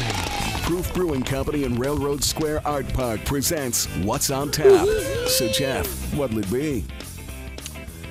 Well, in my fridge currently, I have a six-pack of Cigar City High Life and 3 Proof 850s left over. Ooh, okay. But I'm not going to drink any of them tonight. What I will do is watch Monday Night Football. Sans beer. There it is. It's a busy time. That's a Monday night of a real game week. Yeah, I got things we got to do. You got a busy day tomorrow, don't you? I do. I have Seminole Headlines. I've got the Jeff Cameron Show. I've got War Chant Report. I've got the Man Cave Show. Do a lot of work tomorrow, so we got to keep it on the. That's right. On the reel. But tonight's a water and salad night. Oh, don't remind me. Our thanks to our friends at the 7th Hill Tap Room, right underneath Corner Pocket Bar and Grill, where you can always find the newest and freshest craft beer. But our friends there at Proof Brewing Company have come on board to help sponsor What's on Tap, and that's important, Tom.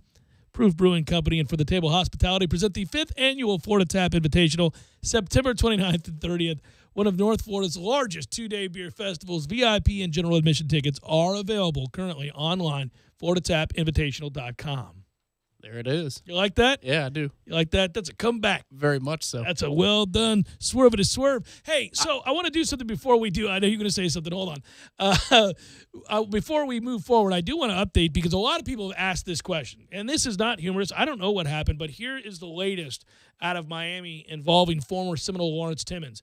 Weird situation there, and I don't know. Here's what I'm reading right now. This was posted at 5:30 in the Miami Herald, so this is the latest. Dolphins coach Adam Gase still irked about Lawrence Timmons leaving the team without permission, was non-committal on Monday about whether the veteran linebacker would remain part of the organization, let alone play against the Jets. According to a source, Timmons was doing much better Monday after dealing with an undisclosed personal matter over the weekend and wants to play Sunday against the Jets.